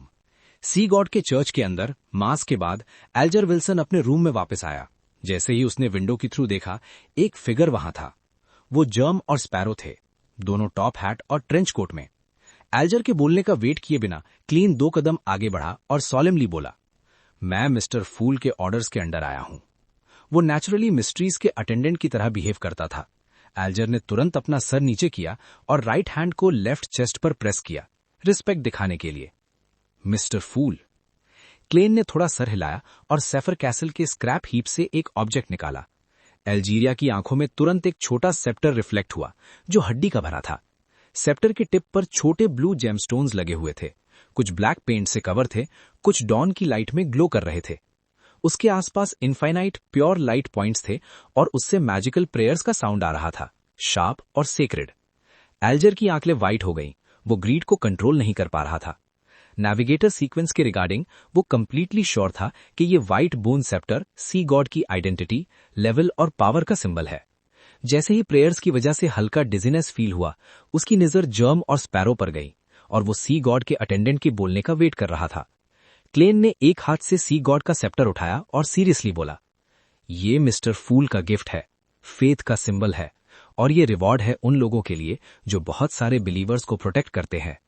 फ्यूचर में चाहे कुछ भी हो, आपको मिस्टर फूल के इंस्ट्रक्शंस फॉलो करते रहना है और उनके दिए हुए मिशंस कंप्लीट करने की पूरी कोशिश करनी है। एल्जर में हिडन मीनिंग को शार्प फील किया। उसको डाउट था कि मिस्टर फूल फ्यूचर में कुछ फेस करेंगे जो उनको हार्म करेगा या हेलिश सिचुएशन में डाल देगा। सोचते हुए कि वो ऑलरेडी चर्च ऑफ स्टॉर्म्स छोड़ चुके हैं और उनके पास एग्जिट का कोई रास्ता नहीं है, एल्जर ने राइट हैंड अपनी लेफ्ट चेस्ट पर प्रेस की और लाउडली बोला, मेरा फेथ सिर्फ मिस्टर फूल में है। ये देखकर क्लेन ने थोड़ा सर हिलाया और इनजस्टिस और गलत डिसीजंस के बारे में जो बोला था वो रिपीट किया। एल्जीरिया ने रिलीफ की सांस ली। फाइनली फ्यूचर के बारे में थोड़ा भी पता होना बेटर था देन जीरो नॉलेज। उसने बिना हेजिटेशन के अपनी बात रिपीट की। क्लेन ने सी गॉड का सेप्टर उसको हैंडओवर किया। आपको इस सील्ड आर्टिफैक्ट और सी गॉड की डेली लाइफ में अडैप्ट होना होगा। जब आप एपोकलिप्स इंटरनल मेडिसिन डाइजेस्ट कर लोगे, तब इससे पोशन क्राफ्टिंग के लिए यूज करो। ये प्रेपरेशन ईजी बनाएगा। आगे बढ़ते हुए क्लेन अब ग्राफ्टिंग रिमूव कर सकता था और सी गॉड का कॉन्सेप्ट ट्रांसफर कर सकता था, जो एल्जीरिया और सेफर कैसल के ऊपर डायरेक्ट हो गया था, जिससे वो डायरेक्टली हाफ सी गॉड बन सकता था। इससे उसको अपनी आइडेंटिटी एक्सेप्ट करने और एफिशिएंटली काम करने का चांस मिलेगा। लेकिन मिस्टर फूल की यूनिकनेस को एडजस्ट करते हुए उसको इनफ एंकर्स चाहिए थे डिवाइन अवेयरनेस बैलेंस करने के लिए। वो सी गॉड के बिलीवर्स को फॉरगेट नहीं कर सकता था। क्लीन ने डिसाइड किया वेट करने का, जब तक सी गॉड से रिलेटेड सब कुछ स्टेबल नहीं हो जाता। अभी के लिए एल्जीरिया ज्यादा सूटेबल था एज एन अटेंडेंट जो अथॉरिटी यूज करके प्रेयर्स सुन सके और रिस्पॉन्ड कर सके, बिना एंकर्स और आइडेंटिटी के एंजॉय किए। सी गॉड सेप्टेड का मास्टर अभी भी क्लेन था, क्योंकि सब कुछ उसके तरफ पॉइंट कर रहा था। ये ग्राफ्टिंग का मिराक्युलस यूज था। एल्जर ने अपनी एक्साइटमेंट और हैप्पीनेस कंट्रोल की, जर्म और स्पैरो को ऑनेस्टली रिस्पॉन्ड किया और सी गॉड का सेप्टर रिसीव किया। फिर उसने पूछा, इस सील्ड आर्टिफैक्ट का कोई नेगेटिव इफेक्ट है? सर, मिस्टर फूल ने इस पर ऑलरेडी कुछ सील्स लगा दिए हैं। सी गॉड के सेप्टर के नेगेटिव इफेक्ट्स बहुत कम हो गए हैं। ये सिर्फ होल्डर को थोड़ा इरिटेबल बनाएगा और सोल को एक कियोटिक स्टेट में ले जाएगा। साथ ही ये हर मंथ आसपास के क्रीचर्स का ब्लड शेड करेगा। आप टाइम पे सी या कोई डेजर्टेड आइलैंड के लिए फ्लाइट ले सकते हो, स्टिल मैनेजेबल है। एल्जर साइलेंटली रिलीव्ड हुआ और पूछता ही बिफोर की एक्स्ट्रा पावर्स क्या है सेप्टर की, क्लेन ने शॉर्ट एक्सप्लेनेशन दिया और फिर फॉग के ऊपर एंशिएंट कैसल में डिसअपियर हो गया। एडिशनल प्रिपरेशन के बाद क्लेन मिस्टर फूल की चेयर पर बैठा और एक पीस ऑफ गोट स्किन और डीप रेड फाउंटेन पेन बनाया। उसने एनालिसिस स्टार्ट किया। हॉर्निसस फाउंटेन के मेन पीक पर पोटेंशियल डेवलपमेंट्स तब हुई जब उसने एंटेगनिस्ट फैमिली के एंसेस्टर्स से फेस किया। अगर सब कुछ स्मूथली चला, वो फाइनल स्टेज ऑफ एडजस्टमेंट में एंटर कर जाता। मिस्टर फूल की यूनिकनेस को रिवील करना जरूरी था ताकि एरिया रियलिटी के साथ इंटरैक्ट कर सके, फेट इंटीग्रेट कर सके और फूलिंग इफेक्ट क्रिएट हो। एडजस्टिंग अ यूनिकनेस का केओस माइनर नहीं था, जैसे ही रिवील होता दूसरे गॉड्स नोटिस करेंगे। जो लोग कंसर्न थे उन्हें भी इमीडिएटली पता चल जाएगा। हॉर्निसस माउंटेन की मेन पीक को रिसेंटली ऑब्जर्व करते हुए कोई भी चेंज इमीडिएटली नोटिस किया जाएगा। इंटरफेरेंस, डिस्ट्रक्शन, एड और सपोर्ट का चांस हाई था। यह आइडेंटिफाई करना क्रूशियल था कि एनिमीज और अलाइज कौन है, नहीं तो टारगेट प्रिपरेशन इम्पॉसिबल था। गॉडेस डेफिनेटली मेरी साइड में है। अगर वो एनिमी होती मैं काउंटलेस टाइम्स हाइड करता। ये मेरे लिए इम्पॉसिबल था इस लेवल तक राइज करने के लिए। सिंप्लीफाई करते हुए उसके पास मुझे बिट्रे करने के बहुत चांसेस थे। वो इसे अर्ली हाई प्राइस पर सेल कर सकती थी। Supporting someone who will become God of secrets उसकी एबिलिटी को अफेक्ट नहीं करेगा, इसलिए वो अपने प्रायोरिटीज के हिसाब से डिसीजन ले सकती थी। एडम करंटली अनेबल था to bypass seal and river of eternal darkness reach करने में। जो लोग नहीं चाहते थे कि अमोन सीक्रेट्स का मास्टर बने, वो इटर्नल है। Shining sun, master of storms, god of knowledge and wisdom. जब भी कोई मिस्टर फूल की यूनिकनेस एडजस्ट करने के लिए रिचुअल डिस्ट्रॉय करने की कोशिश करेगा, ये लोग हेल्प और डायरेक्ट सपोर्ट देंगे। इन 4 ट्रू गॉड्स के अलावा बाकी सीक्वेंस में सीक्वेंस 0 क्लेयरवॉयंट एडम और ट्रू क्रिएटर अमोन का फादर है। इनके हेल्प करने का चांस ज्यादा था देन साइड लाइन्स पर रहने से। अर्थ मदर ने स्टेक किया थ्रू एमलिन, लेकिन ये गारंटी नहीं कि वो क्रूशियल मोमेंट में हेल्प करेगी। प्राइमोरियल डीमन का सिचुएशन वियर्ड था, कोई भी option possible. God of steam and machinery का पर्सपेक्टिव एम्बिगुअस था। वो न्यूट्रल या प्राइवेटली अमोन और एडम के साथ कॉम्प्रोमाइज कर सकता था। मेरे पास लेवरेज नहीं था। सीक्वेंस 0 या नियर सीक्वेंस 0 कॉन्शियसनेस भी एग्जिस्ट करती थी। अब इसका lord dark side of universe tree of wishes से अटैक हो सकता था। ब्लड सैंटिफायर कल्ट के प्रेयर्स का कभी रिस्पॉन्ड करता था, लॉन्ग टाइम से रियल वर्ल्ड पे इफेक्ट नहीं दिया। गॉड इन चेन्स का भी सिमिलर स्टेट था। Actions depend on tree of wishes. Outer gods के लिए कंसेंसस डिले हुआ अमाउंट मास्टर ऑफ सीक्रेट्स का बर्थ। ऐसे कंडीशन में मिस्टर फूल की यूनिकनेस एडजस्ट होने से प्रिवेंट करना सिर्फ अमोन के अगेंस्ट कंप्लीट लॉस ले आता। क्विकली विनर डिसाइड होता। ट्री ऑफ विशेस की बेस्ट स्ट्रैटेजी साइलेंट कंसेंट थी। Red archangel evil spirit level reach नहीं किया टू इंटरवीन। हिडन सेज बहुत मिस्टीरियस था, बट वो जानता था कि मैं हॉस्टाइल हूं। क्लेन में कंक्लूजन निकाला। Allies, evergreen goddess, master of storms, shining sun, god of knowledge and wisdom. Enemies, clairvoyant Adam, true creator, mister error Amon. Neutral, support tendencies, earth mother, dark side of universe, god in chains. Neutral, ambiguous, primordial demon, god of steam and machinery. Worst case scenario consider किया, Adam और true creator को ancient sun god और dual path sequence 0 true god माना जाए। Goddess की uniqueness Twilight vastness और death है। Bird shaped golden auxiliary item use करके पार्शियल कंट्रोल मिला। अमोन को dual path sequence 0 true god माना जाए। स्टॉप करने के लिए लॉर्ड ऑफ स्टॉर्म्स ट्रियो में से कम 2 डाइवर्ट करने होंगे। एडवांटेज स्टिल मेरा है। क्लेन ने पेपर और फाउंटेन पेन चेक किया। न्यूट्रल फैक्शंस ने यह एडवांटेज कंसिडर नहीं किया। वर्स्ट केस प्लान किया, primordial demon, hidden sage, god of steam and machinery secretly Amon को असिस्ट कर सकते हैं। इवन अर्थ मदर पार्टिसिपेट करते, क्लेन की साइड को लॉस होता। Chapter 1337 Another use of the magical wishing lamp। जब क्वीन मिस्टिक बर्नाडेट ने जर्म एंड स्पैरो को आते हुए देखा तो उसे पहले ही कुछ अंदाजा हो गया था।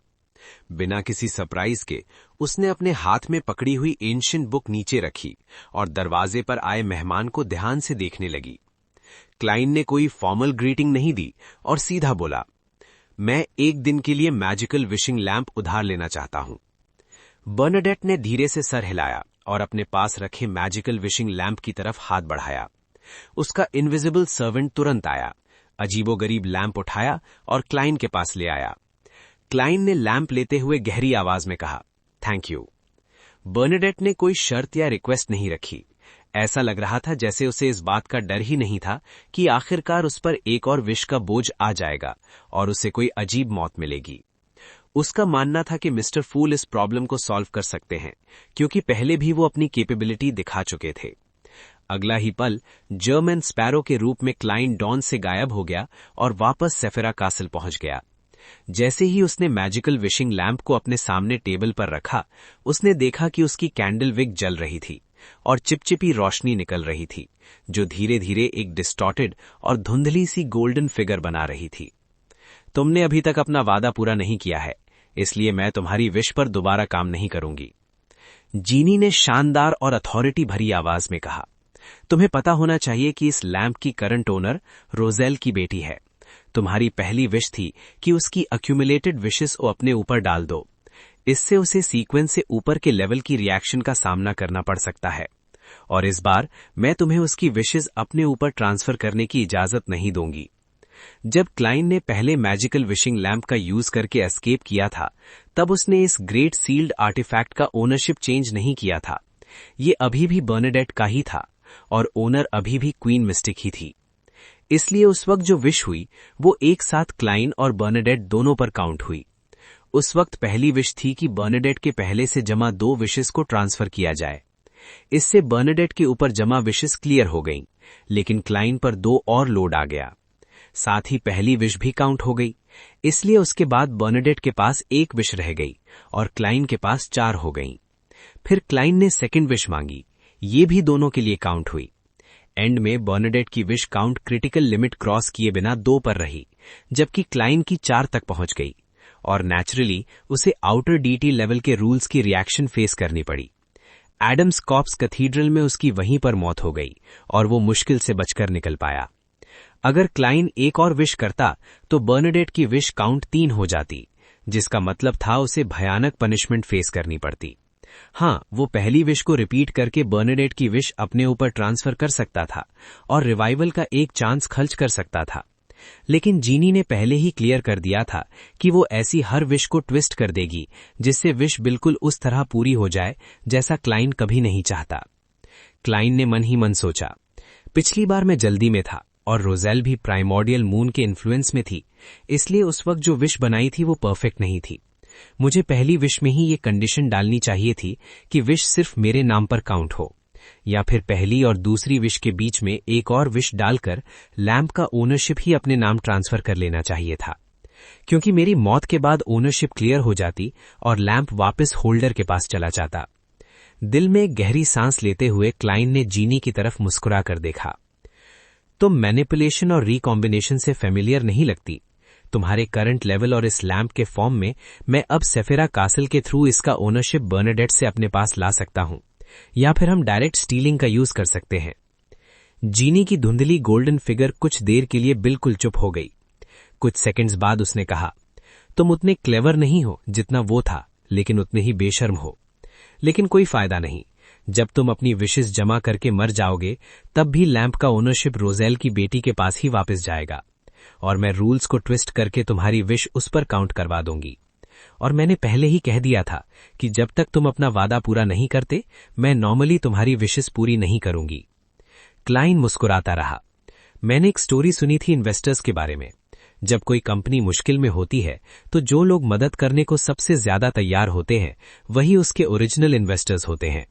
चाहे उन्होंने ऑलरेडी बहुत पैसा लगा दिया हो, अगर वो इन्वेस्ट करना बंद कर दें तो उनका सब कुछ डूब जाता है। लेकिन अगर वो किसी और तरीके से अपना हिस्सा वापस ले सकते हैं या और ज्यादा प्रॉफिट बना सकते हैं तो बात अलग है। तुम्हें क्या लगता है तुम किस टाइप की हो? जीनी ने फूल की सीट पर बैठे क्लाइन को देखा और हंस दी। सेफेरा कासल को समझने के बाद लगता है तुमने एक ठग जैसी जुबान भी सीख ली है, लेकिन जब तक तुम मेरी सील तोड़ने में मदद नहीं करते मैं सीक्वेंस 0 लेवल के मैटर्स को अफेक्ट नहीं कर सकती। ज्यादा से ज्यादा तुम रूल से ऊपर वाली रिएक्शन फेस करोगे और फिर मर जाओगे, और इससे तुम्हें जो करना चाहते हो उसमें कोई मदद नहीं मिलेगी। मौत का मतलब फेलियर होता है। तुम्हें यह भी अच्छी तरह पता होना चाहिए कि तुम्हारी एडवांसमेंट के दौरान कंट्रोल लूज होने से तुम्हारे सारे अवतार्स अफेक्ट होंगे। इससे सारे कनेक्शंस तोड़कर भी नहीं बच सकते। क्लाइन मुस्कुराया और सर हिलाया। सच कहूं तो मैंने अभी तक कोई विश सोची नहीं है, मैं बस प्रिपरेशन कर रहा हूं। ये कहकर उसने मैजिकल विशिंग लैंप की तरफ देखा। वैसे इस लैंप का एक और यूज भी है जो सीक्वेंस 0 के मैटर्स को भी अफेक्ट कर सकता है। मैंने सुना है एक ट्रू गॉड ने इस लैंप को डिस्ट्रॉय करने की कोशिश की थी, लेकिन फेल हो गया। जो लैंप एक आउटर डीटी को सील कर सकता है वो इतनी आसानी से कैसे टूट सकता है? इसमें जरूर लॉर्ड ऑफ द मिस्ट्रीज या सेफेरा कासल की पावर है। बोलते बोलते क्लाइन के चेहरे पर स्माइल और गहरी हो गई। इतनी स्ट्रांग चीज को शील्ड के तौर पर यूज ना करना बहुत बड़ी बर्बादी है। जीनी काफी देर तक चुप रही। इस तरह के फ्रेंडली एक्सचेंज के बाद क्लाइन और जीनी के बीच एक इनिशियल अंडरस्टैंडिंग बन गई। क्लाइन ने मैजिकल विशिंग लैंप को अपनी जेब में रख ली, जब चाहे तब यूज करने के लिए तैयार। सब कुछ सेट करने के बाद क्लाइन ने फॉग ऑफ हिस्ट्री में हॉर्नेसास माउंटेन रेंज के लाइट फ्रैगमेंट्स की तरफ देखा। उसकी तैयारी लगभग पूरी हो चुकी थी। अब वो एक और अवतार बनाएगा और अपनी अनराइप अटेंडेंट ऑफ मिस्ट्रीज को खुद से ही चुरा लेगा।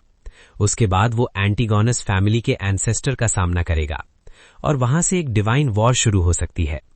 सच कहूं तो क्लाइन ये नहीं चाहता, क्योंकि गॉड्स के बीच की लड़ाई रियल वर्ल्ड पर बहुत खतरनाक असर डाल सकती है। पहले रोज रिडेम्पशन ने जब एंशिएंट सन गॉड के रिजरेक्शन को रोका था, तब एक डिवाइन वॉर हुई थी जिसमें डार्क एंजल ससरीर भी शामिल था।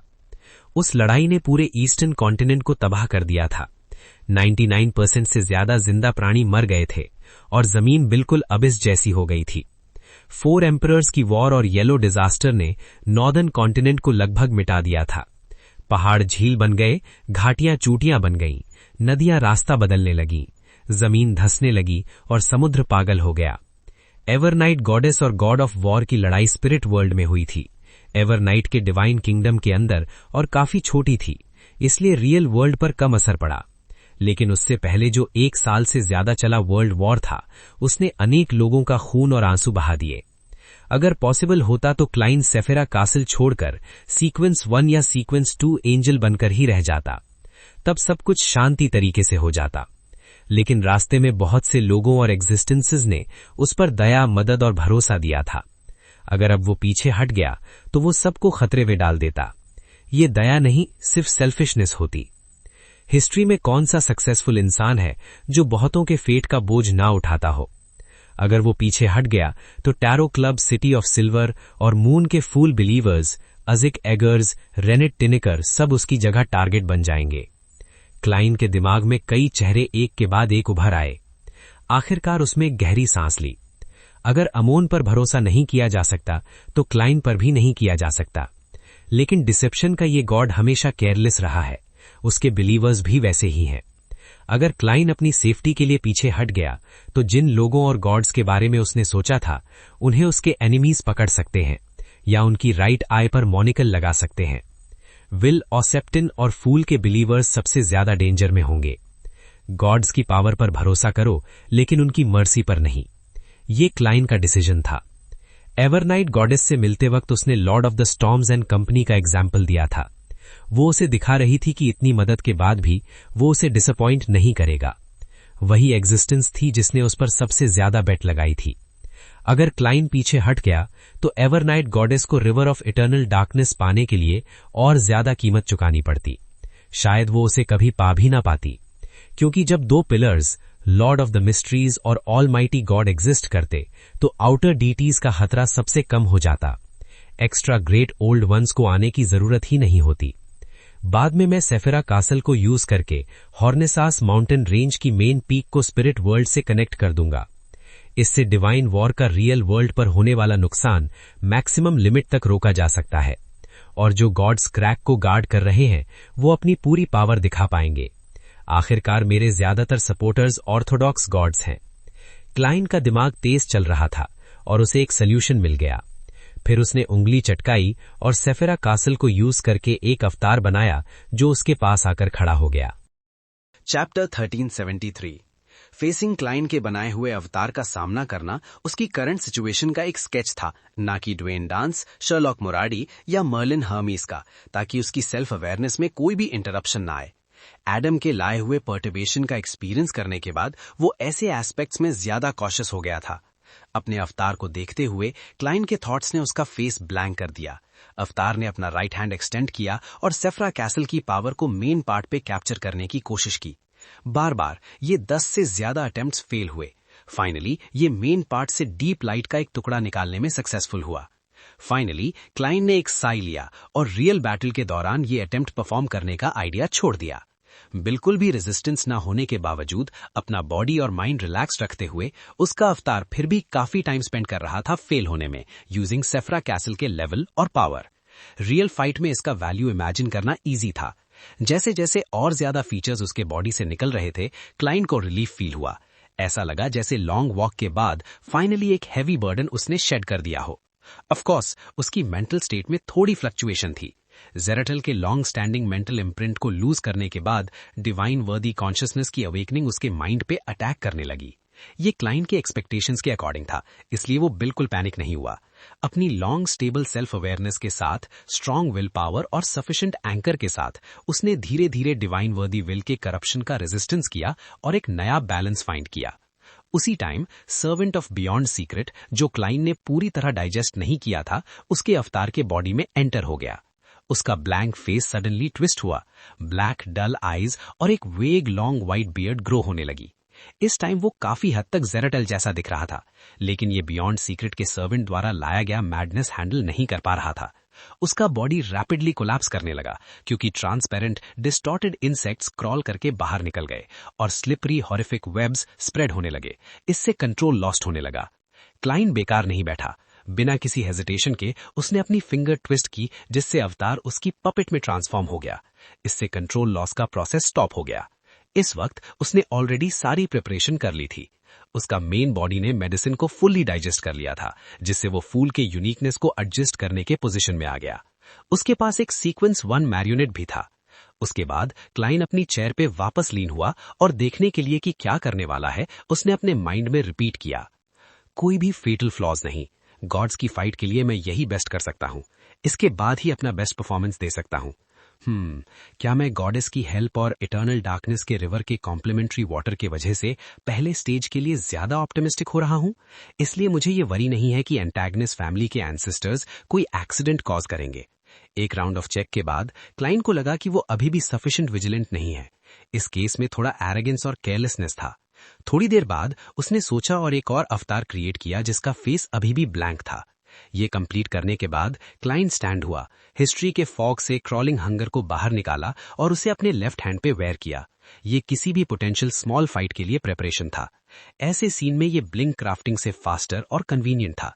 अपना कॉलर फिक्स करने के बाद क्लाइंट धीरे धीरे एरिया का सर्वे किया और उसकी नजर एक वियर्ड डोर पे गई जो ब्लू ब्लैक कलर से पेंटेड था। ये ह्यूमंस पे फॉल हो रहा था, जो ट्रांसपेरेंट क्लॉथ में रैप्ड वहां हैंग कर रहे थे जैसे कुकून्स। जैसे ही उसने उनमें से हर एक को स्कैन किया, उसकी नजर 3 ब्रोकन ट्रांसपेरेंट कुकून्स पे गई। अगले सेकंड में क्लाइंट की फिगर डिसअपियर हो गई और हिस्ट्री के ब्राउन व्हाइट फॉग में अपीयर हुई। वो एपिक से पहले के टाइम में चला गया और वो ओल्ड मेट्रोपोलिस में पहुंच गया। वो एक डिलैपिडेटेड स्काई स्क्रेपर के टॉप पे खड़ा था जो मुश्किल से स्टैंड कर रहा था। उसने रबल पाइल्स, मेटल पैनकेक्स में कन्वर्ट हो चुके पब्लिक ट्रांसपोर्ट व्हीकल्स और काउंटलेस ओवरलैपिंग सिडान्स देखे। साइलेंस के बीच उसने बाकी बिल्डिंग्स पे अपनी नजर घुमाई। ऐसा लग रहा था जैसे ये हिस्ट्री के बैरियर्स को क्रॉस कर रहा है, जिससे उनके अंदर ग्लोइंग इलेक्ट्रिक लैंप्स देखने का मौका मिल रहा है। लैंप्स की लाइट धीरे धीरे स्प्रेड हुई। ग्लास और स्काई स्क्रीपर्स, स्ट्रीट्स और हर कॉर्नर इल्यूमिनेट हो गए। मेट्रोपोलिस के रूइंस। काफी देर घूरने के बाद क्लाइंट ने अपनी नजर हटाई और रियल वर्ल्ड की तरफ एक स्टेप बैक लिया। उसके बाद उसने सीधा टेलीपोर्ट किया हॉर्नेसास माउंटेन रेंज के पीक पे। उसने उस एंशिएंट कासल को देखा जो फॉग में इमर्स था, डिलैपिडेटेड और ग्रास थैट से कवर्ड था। उसके पपेट और अवतार 2 गार्ड्स की तरह उसके सामने अपीयर हुए। एंशिएंट कासल को फेस करते हुए क्लाइंट ने अपनी हैट एडजस्ट की, राइट हैंड उठाया और अपनी फिंगर स्नैप की। हॉर्नेसास माउंटेन पीक तुरंत डार्क हो गया। उसके अराउंड इंचैंटिंग स्टार्स अपीयर हुए। क्लाइंट ने इस लोकेशन को माइक्रोकॉस्म से लिंक किया।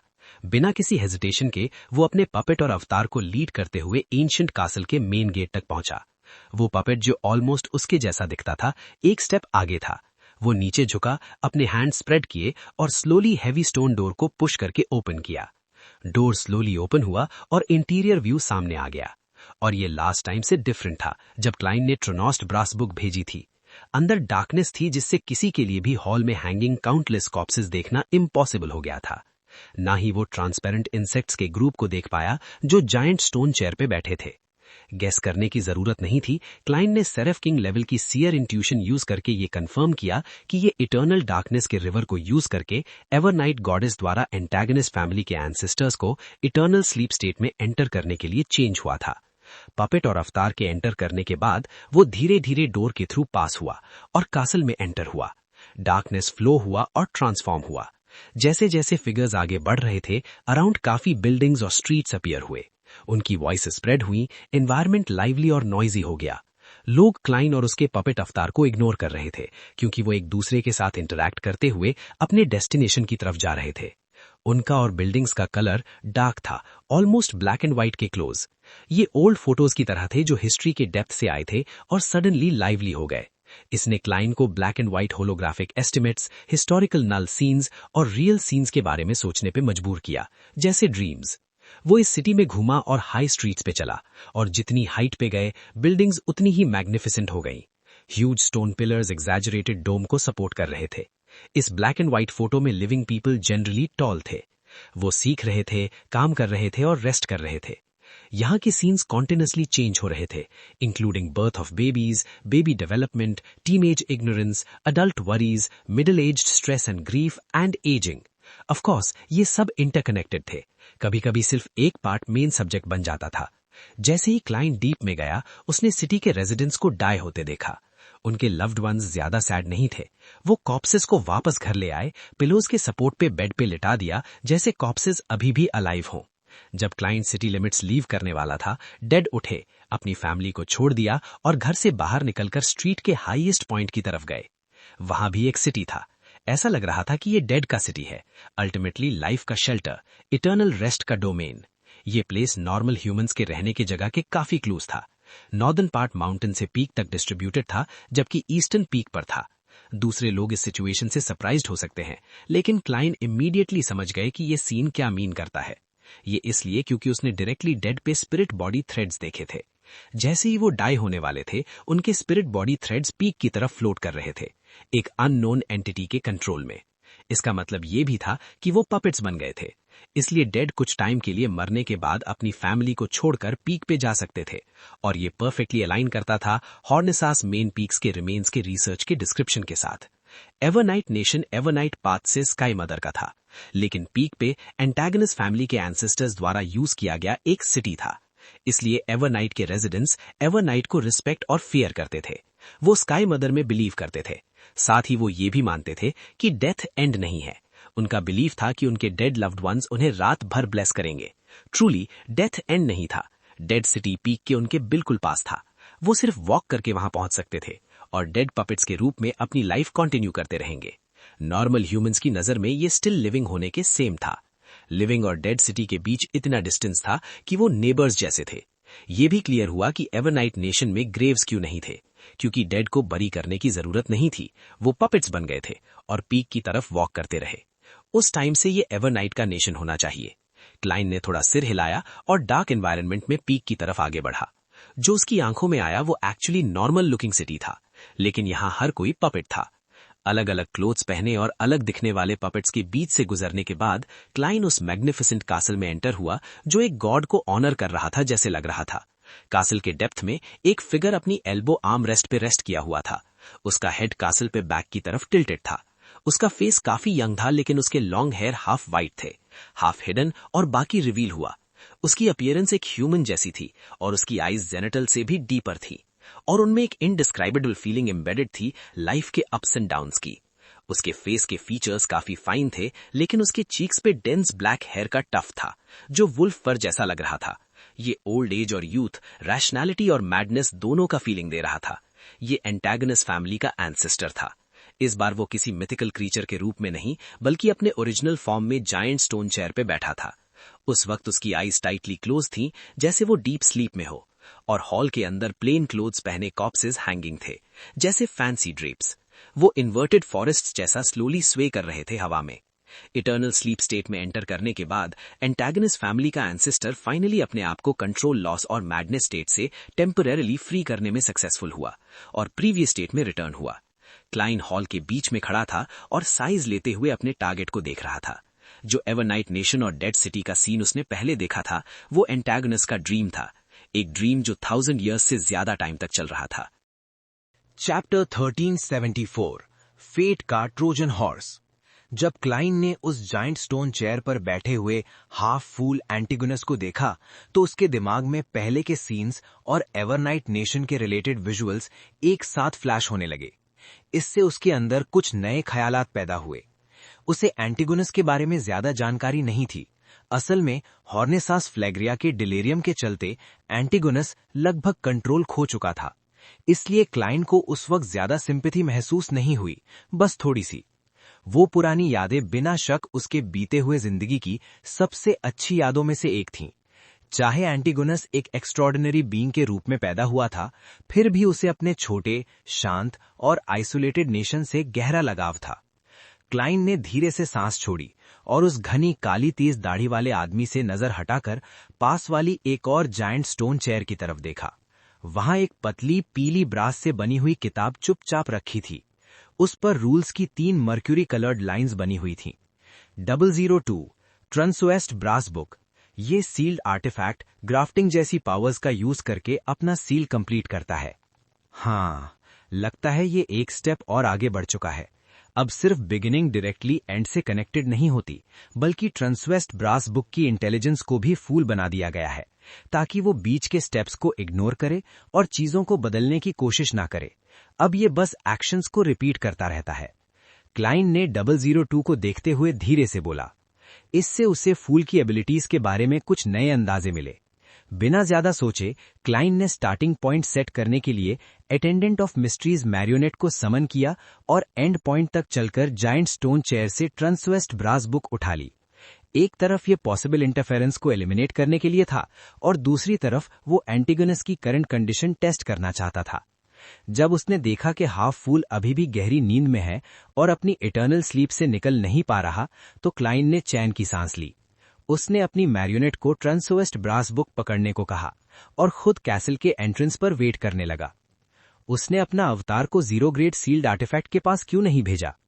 इसलिए क्योंकि वो डर रहा था कि ट्रांसवेस्ट ब्रास बुक, जिसका सेफेरा कैसल से एक सर्टेन कनेक्शन था, उस क्रिटिकल मोमेंट पर जब वो फूल की यूनिकनेस को एडजस्ट करेगा, कोई नेगेटिव इफेक्ट न डाल दे।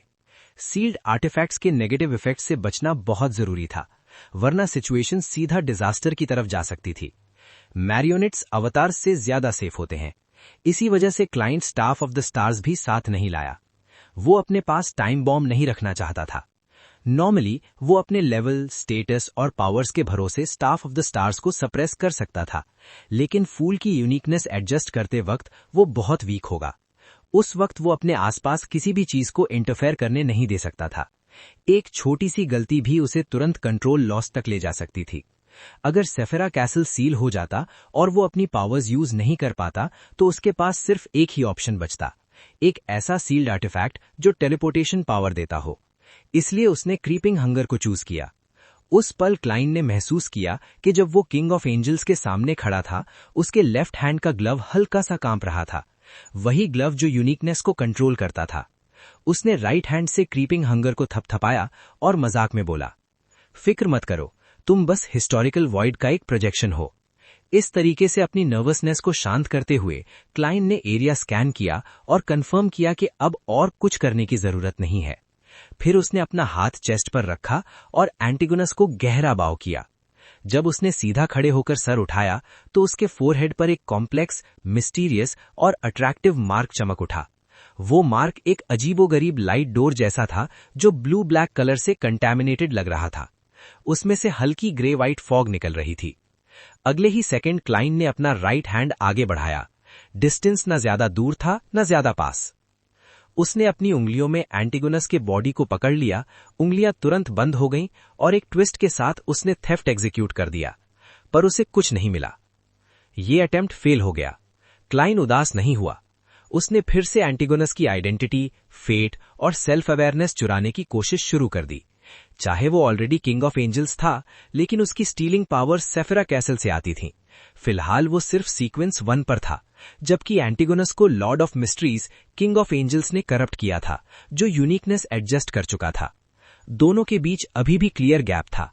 इसलिए चाहे एंटीगोनस इटर्नल स्लीप में हो और रेजिस्ट ना कर पा रहा हो, क्लाइन को कई बार फेलियर का सामना करना पड़ा, पर वो ना घबराया ना फ्रस्ट्रेट हुआ।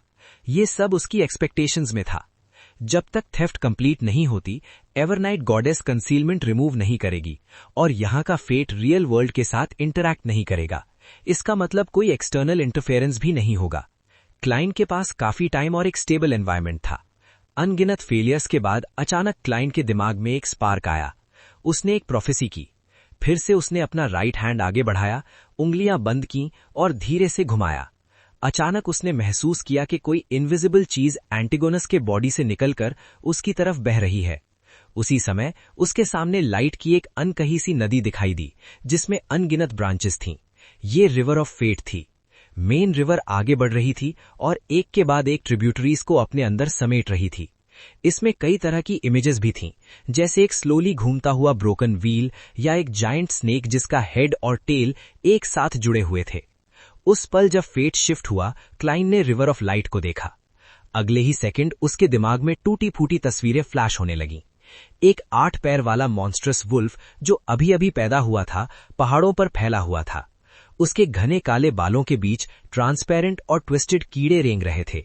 ये मॉन्स्ट्रस वुल्फ, जो ऑक्सिलरी गॉड भी बन सकता था, अपने पिता monstrous god the powerful, terrifying, mad ancient god Flegrea से सबसे ज्यादा डरता था।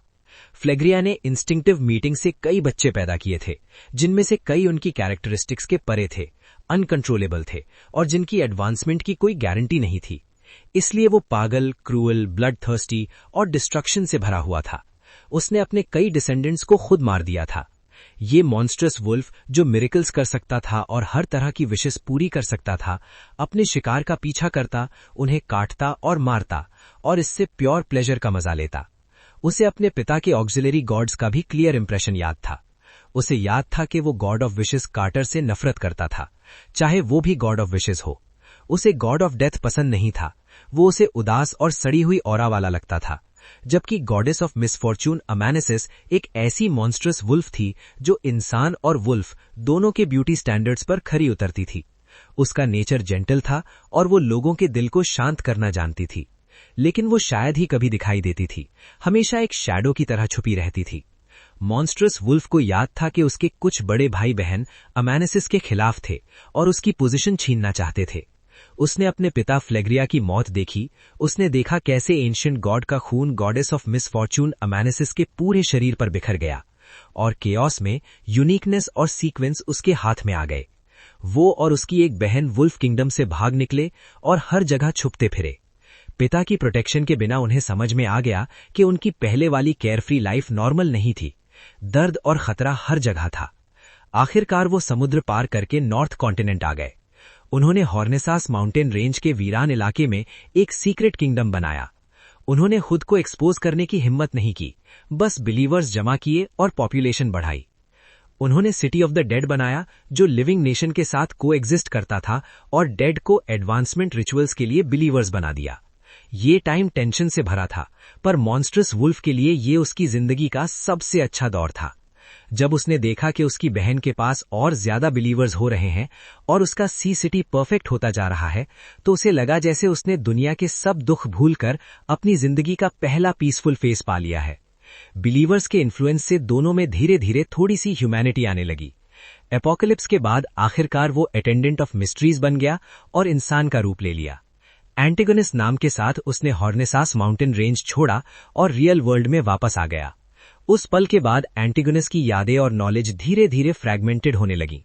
फूल की यूनिकनेस एडजस्ट करने के बाद हालत और भी खराब हो गई। जैसे ही ये तस्वीरें फ्लैश हुईं, क्लाइन को अचानक रियलाइजेशन हुआ, मैं एंटिगोनस हूं, मैं हाफ फूल हूं। एक तेज धमाके के साथ उसका बॉडी लगातार बदलने लगा। कभी वो ब्लैक हेयर, ब्राउन आईज और स्कॉलरली टेम्परमेंट वाला क्लाइन मोरेटी बन जाता, जो जाओ मिंग रुई जैसा लगता था। कभी उसके लॉन्ग व्हाइट हेयर और एंटिगोनस जैसी थिक ब्लैक बियर्ड होती। कभी वो एक डार्क ब्लैक क्लोक पहने होता, जिसमें उसका चेहरा मुश्किल से दिखाई देता। उस पल क्लाइन के थॉट्स बिल्कुल कियोटिक हो चुके थे। उसकी मेंटल स्टेट इम्बैलेंस हो रही थी। 2 मेंटल स्टॉर्म्स के बीच वो लड़खड़ा रहा था। उसी वक्त उसने एंटिगोनस का कंट्रोल लॉस्ट फेट भी पा लिया और कोलैप्स के किनारे पहुंच गया। उसके कानों में प्रेयर्स की आवाज गूंज उठी और दूर बायम के फूल चर्च के बेल टावर पर एक यंग मैन पॉइंटेड हैट और मोनोकल पहने शहर को देख रहा था। Mister error, Amon. अगले ही सेकंड उसने बायम, सिल्वर सिटी और न्यू मून सिटी जैसे मैप से इरेज होता हुआ देखा। कितना बोरिंग, अमॉन मुस्कुराते हुए बोला। वो बस चेक कर रहा था कि क्लाइन या एवरनाइट गॉडेस ने इस लूप होल को फिक्स किया या नहीं। बेल बजने के बाद वो थोड़े वक्त के लिए फूल का मैसेंजर बन सकता था और इस लूप होल का यूज करके क्लाइन के एंकर्स का एक हिस्सा चुरा सकता था। ये थेफ्ट वैल्यूलेस होती, पर क्रिटिकल मोमेंट में ये डेडली साबित हो सकती थी। एंकर्स का सडन लॉस बैलेंस तोड़ देता और क्लाइन तुरंत कंट्रोल खो देता। अमॉन ने अपनी नजर हटाई और अपनी राइट आई पर लगा मोनिकल सीधा किया। क्रिस्टल मोनिकल में जैसे सितारों की रोशनी चमक रही थी। Stars. Chapter 1375. The beginning of the residence. Boom. Boom. Backlund, Trier, Lenburg और सेंट पियोम के गेट्स बिना किसी हवा के एक ही वक्त पर खुलकर बंद होने लगे। God of knowledge and wisdom के हेडक्वार्टर्स के अंदर एक सफेद मीनार थी। उसके अंडरग्राउंड ड्यूटी पर लूका खड़ा था। अचानक उसे कुछ गड़बड़ महसूस हुई और वो तुरंत खड़ा हो गया। एक प्रॉफिट होने के नाते उसने तेजी से महसूस किया कि कुछ बड़ा होने वाला है। पीतल के धागों से सजा सफेद रोब पहने हुए बुढ़े ने तुरंत एक मिस्टीरियस टेक्निक यूज की और अंडरग्राउंड एरिया के एंट्रेंस पर पहुंच गया। उसने जोर से दरवाजा धक्का देकर खोलना चाहा, लेकिन जो दरवाजा एक ट्रू गॉड के लिए भी भारी नहीं माना जाता था, वो बिल्कुल नहीं हिला, जैसे किसी इनविजिबल पावर ने उसे सील कर दिया हो। लूका ब्रूस्टर ने जबरदस्ती खोलने की कोशिश नहीं की, क्योंकि उसकी नजर जमीन के नीचे गहराई तक पहुंच चुकी थी। पूरा सन्नाटा छा गया, कोई आवाज नहीं थी। ये बिल्कुल नॉर्मल नहीं था। इस जगह पर हमेशा जमीन के सबसे गहरे हिस्सों से अजीब और डरावनी आवाजें आती रहती थीं, ऐसी आवाजें जो इंसान के रोंगटे खड़े कर देती थीं। लेकिन अब जैसे वो सब कभी था ही नहीं, जैसे वो आवाज कभी मौजूद ही नहीं थी।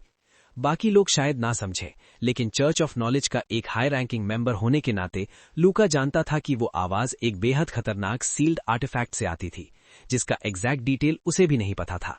इसलिए उस आवाज का हवा में घुलकर गायब हो जाना नामुमकिन था। इस सिचुएशन का सिर्फ एक ही मतलब हो सकता था, या तो वो सील्ड आर्टिफैक्ट अपने रिस्ट्रिक्शन से निकलकर और भी ज्यादा टेरिफाइंग स्टेट में चला गया था, या फिर उसे और ज्यादा पावरफुल सील करके उसके इन्फ्लुएंस को एक्सटर्नल वर्ल्ड तक पहुंचने से रोका जा रहा था। दोनों ही सिचुएशन का मतलब एक ही था, आसपास भयानक खतरा छुपा हुआ था, और वजह ये थी वो सील्ड आर्टिफैक्ट ग्रेड 001 का था। बयाम के बचे हुए बेल टावर के टॉप पर अमोन के मोनोकल की रोशनी धीरे धीरे फीकी पड़ गई और नॉर्मल हो गई। मिस्टर एरर अपनी नई बियॉन्डर पावर्स का डेमोन्स्ट्रेशन करने से जरा भी पीछे नहीं हटे। ये उन सब के लिए एक डिक्लेरेशन था जो उसे देख रहे थे। वो पहले ही डोर की यूनिकनेस को एडजस्ट कर चुका था और उसके करिस्पॉन्डिंग अथॉरिटी को हासिल कर चुका था। इसी मौके का फायदा उठाकर उसने पूरी दुनिया में डोर से जुड़े हर तरह के कॉन्सेप्ट को टेम्परेरीली लॉक कर दिया। इससे हर तरह की सील्स का इफेक्ट बहुत ज्यादा स्ट्रांग हो गया। इस वजह से ऑर्थोडॉक्स चर्चेज और सीक्रेट ऑर्गेनाइजेशंस कुछ वक्त के लिए सील्ड आर्टिफैक्ट्स को यूज ही नहीं कर पा रहे थे, क्योंकि कोई भी सील हटा नहीं सकता था। चाहे कोई ट्रू गॉड एस्ट्रल वर्ल्ड से उतर कर आ जाए, फिर भी उन्हें रिस्ट्रिक्शंस तोड़ने में एक सर्टेन टाइम लगता। इस तरह अमोन ने अपकमिंग गॉड्स की बैटल में काम आने वाले ज्यादातर हाई ग्रेड सील्ड आर्टिफैक्ट्स को इफेक्टिवली डिसेबल कर दिया। अब उसे किसी डायरेक्ट इंटरवेंशन की चिंता नहीं थी, लेकिन ऐसा अथॉरिटी पूरी दुनिया पर ज्यादा देर तक इफेक्ट नहीं कर सकता था जब तक मिस्टर एरर अपनी सारी एनर्जी इसमें ना झोंक दे। इसी वजह से उसने ये काम पहले नहीं किया। सिर्फ तब जब उसने क्लाइन के एंकर्स में डिस्टर्बेंस देखा, तब उसने अचानक एक्शन लिया। ग्रेड 0 सील्ड आर्टिफैक्ट जितना पावरफुल होता है, उसके नेगेटिव इफेक्ट्स उतने ही ज्यादा भयानक होते हैं, और जो चीज गॉड लेवल इन्फ्लुएंस क्रिएट करती हो, उसका इम्पैक्ट और भी खतरनाक होता है। एक सीक्वेंस 0 ट्रू गॉड भी इसे ज्यादा देर तक बर्दाश्त नहीं कर सकता। इसलिए ट्रू गॉड्स इन आर्टिफैक्ट्स को तब तक नहीं खोलते जब तक बहुत ज्यादा जरूरत ना हो, वरना उन्हें फायदा कम और नुकसान ज्यादा होता। ये सब करने के बाद अमोन ने अपनी पाम ऊपर उठाई और हल्की सी जंप लगाई। बिना किसी ट्रू गॉड के इन्फ्लुएंस के वो बेल टावर के टॉप की रेलिंग पर बैठ गया। समुद्र की तरफ होराइजन को देखते हुए वो आराम से कंसीलमेंट के हटने का इंतजार करने लगा। इसी वक्त क्लाइन की फूल्स यूनिकनेस एडजस्टमेंट रिचुअल ऑफिशियली शुरू हो गई थी। जैसे ही ये होगा, वो एवरनाइट गॉडेस के हिडन वर्ल्ड में उस पर डेथ नेल ठोक देगा। Haven and earth worthy of blessings के डिवाइन अवेकनिंग और एंटीगिनस की सेल्फ अवेकनिंग और मेंटल इम्प्रिंट के बार बार के इम्पैक्ट के नीचे क्लाइन की कॉन्शियसनेस एक तूफान में फंसी कश्ती की तरह हो चुकी थी। कभी उसे ऊपर उछाल दिया जाता, कभी पटक दिया जाता, कभी जंग लग जाती, कभी किनारे से टकरा जाती। उसके थॉट्स बिल्कुल डिसऑर्डर्ड हो चुके थे। वो दो पर्सनालिटीज में टूटने के करीब था, एंटीगिनस और लॉर्ड ऑफ द मिस्ट्रीज। उसका अवतार भी अपनी रैशनैलिटी खो चुका था। वो मैडनेस के भंवर में गिरने के करीब था, कंट्रोल खो चुका था। कई दिनों तक सिर्फ एक पपेट की तरह खड़ा रहा। सिर्फ बिलीवर्स की प्रेयर्स ही क्लाइन के कानों में गूंजती रहीं। वो प्रेयर्स उसके लिए एक डैम की तरह काम कर रही थीं, जो बढ़ते हुए फ्लड को रोकती है। क्लाइन इस स्टेट से अनजान नहीं था। जब वो पेटेंडेंट ऑफ मिस्ट्रीज बना था और जराथल की बियॉन्ड कैरेक्टरिस्टिक को निगला था, तब भी उसने ऐसा ही एक्सपीरियंस किया था। इसलिए अपने एंकर्स की मदद से वो इनिशियल कियोस से बच गया। उसने एंटिगनस की सेल्फ अवेकनिंग और मेंटल इम्प्रिंट को haven and earth worthy of blessings के डिवाइन विल की तरफ रीडायरेक्ट कर दिया। इससे दोनों एक दूसरे को वीकन करने लगे। मेंटल स्टॉर्म धीरे धीरे कमजोर पड़ने लगा। क्लाइन की सेल्फ अवेयरनेस को थोड़ी राहत मिली, लेकिन शांति मिलने से पहले ही उसने अपने बॉडी के अंदर सो रहे करप्शन को एडजस्ट किया और नया बैलेंस बना लिया। फिर उसने सेफिरा कासल की पावर का यूज करके एंटिगनस के बॉडी के अंदर से फूल्स यूनिकनेस चुरा ली। थोड़ी कोशिश के बाद वो सक्सेसफुल हो गया। एक ट्रांसलूसेंट मास्क, फूल का सिंबल, एंटिगनस के बॉडी से निकलकर हवा में उड़ गया। घने काले दाढ़ी वाला आदमी अभी भी गहरी नींद में था। इसी वक्त फॉग छट गया। स्टार्स की रोशनी हॉल में चमकने लगी। एंशिएंट कासल एस्ट्रल वर्ल्ड में हॉर्नाकिस माउंटेन रेंज के पीक पर अपीयर हो गया। कंसीलमेंट हट चुकी थी। फेट एक्सचेंज शुरू हो गया था। Forsaken land of the gods में एक माउंटेन पीक पर एक जाइगेंटिक क्रॉस के सरफेस पर शैडो कर्टन उभरी। वो खुली और उसमें से एक आदमी निकला, सफेद रोब में, मोटी ब्लॉन्ड दाढ़ी के साथ। एडम। उसके पीछे एक 5 हेडेड शैडो थी। वो पार्शली उसके साथ मर्ज हो चुकी थी। एडम ने एस्ट्रल वर्ल्ड की तरफ देखा, जो अथॉरिटी और सिंबलिज्म से डिस्टॉर्टेड हो चुका था।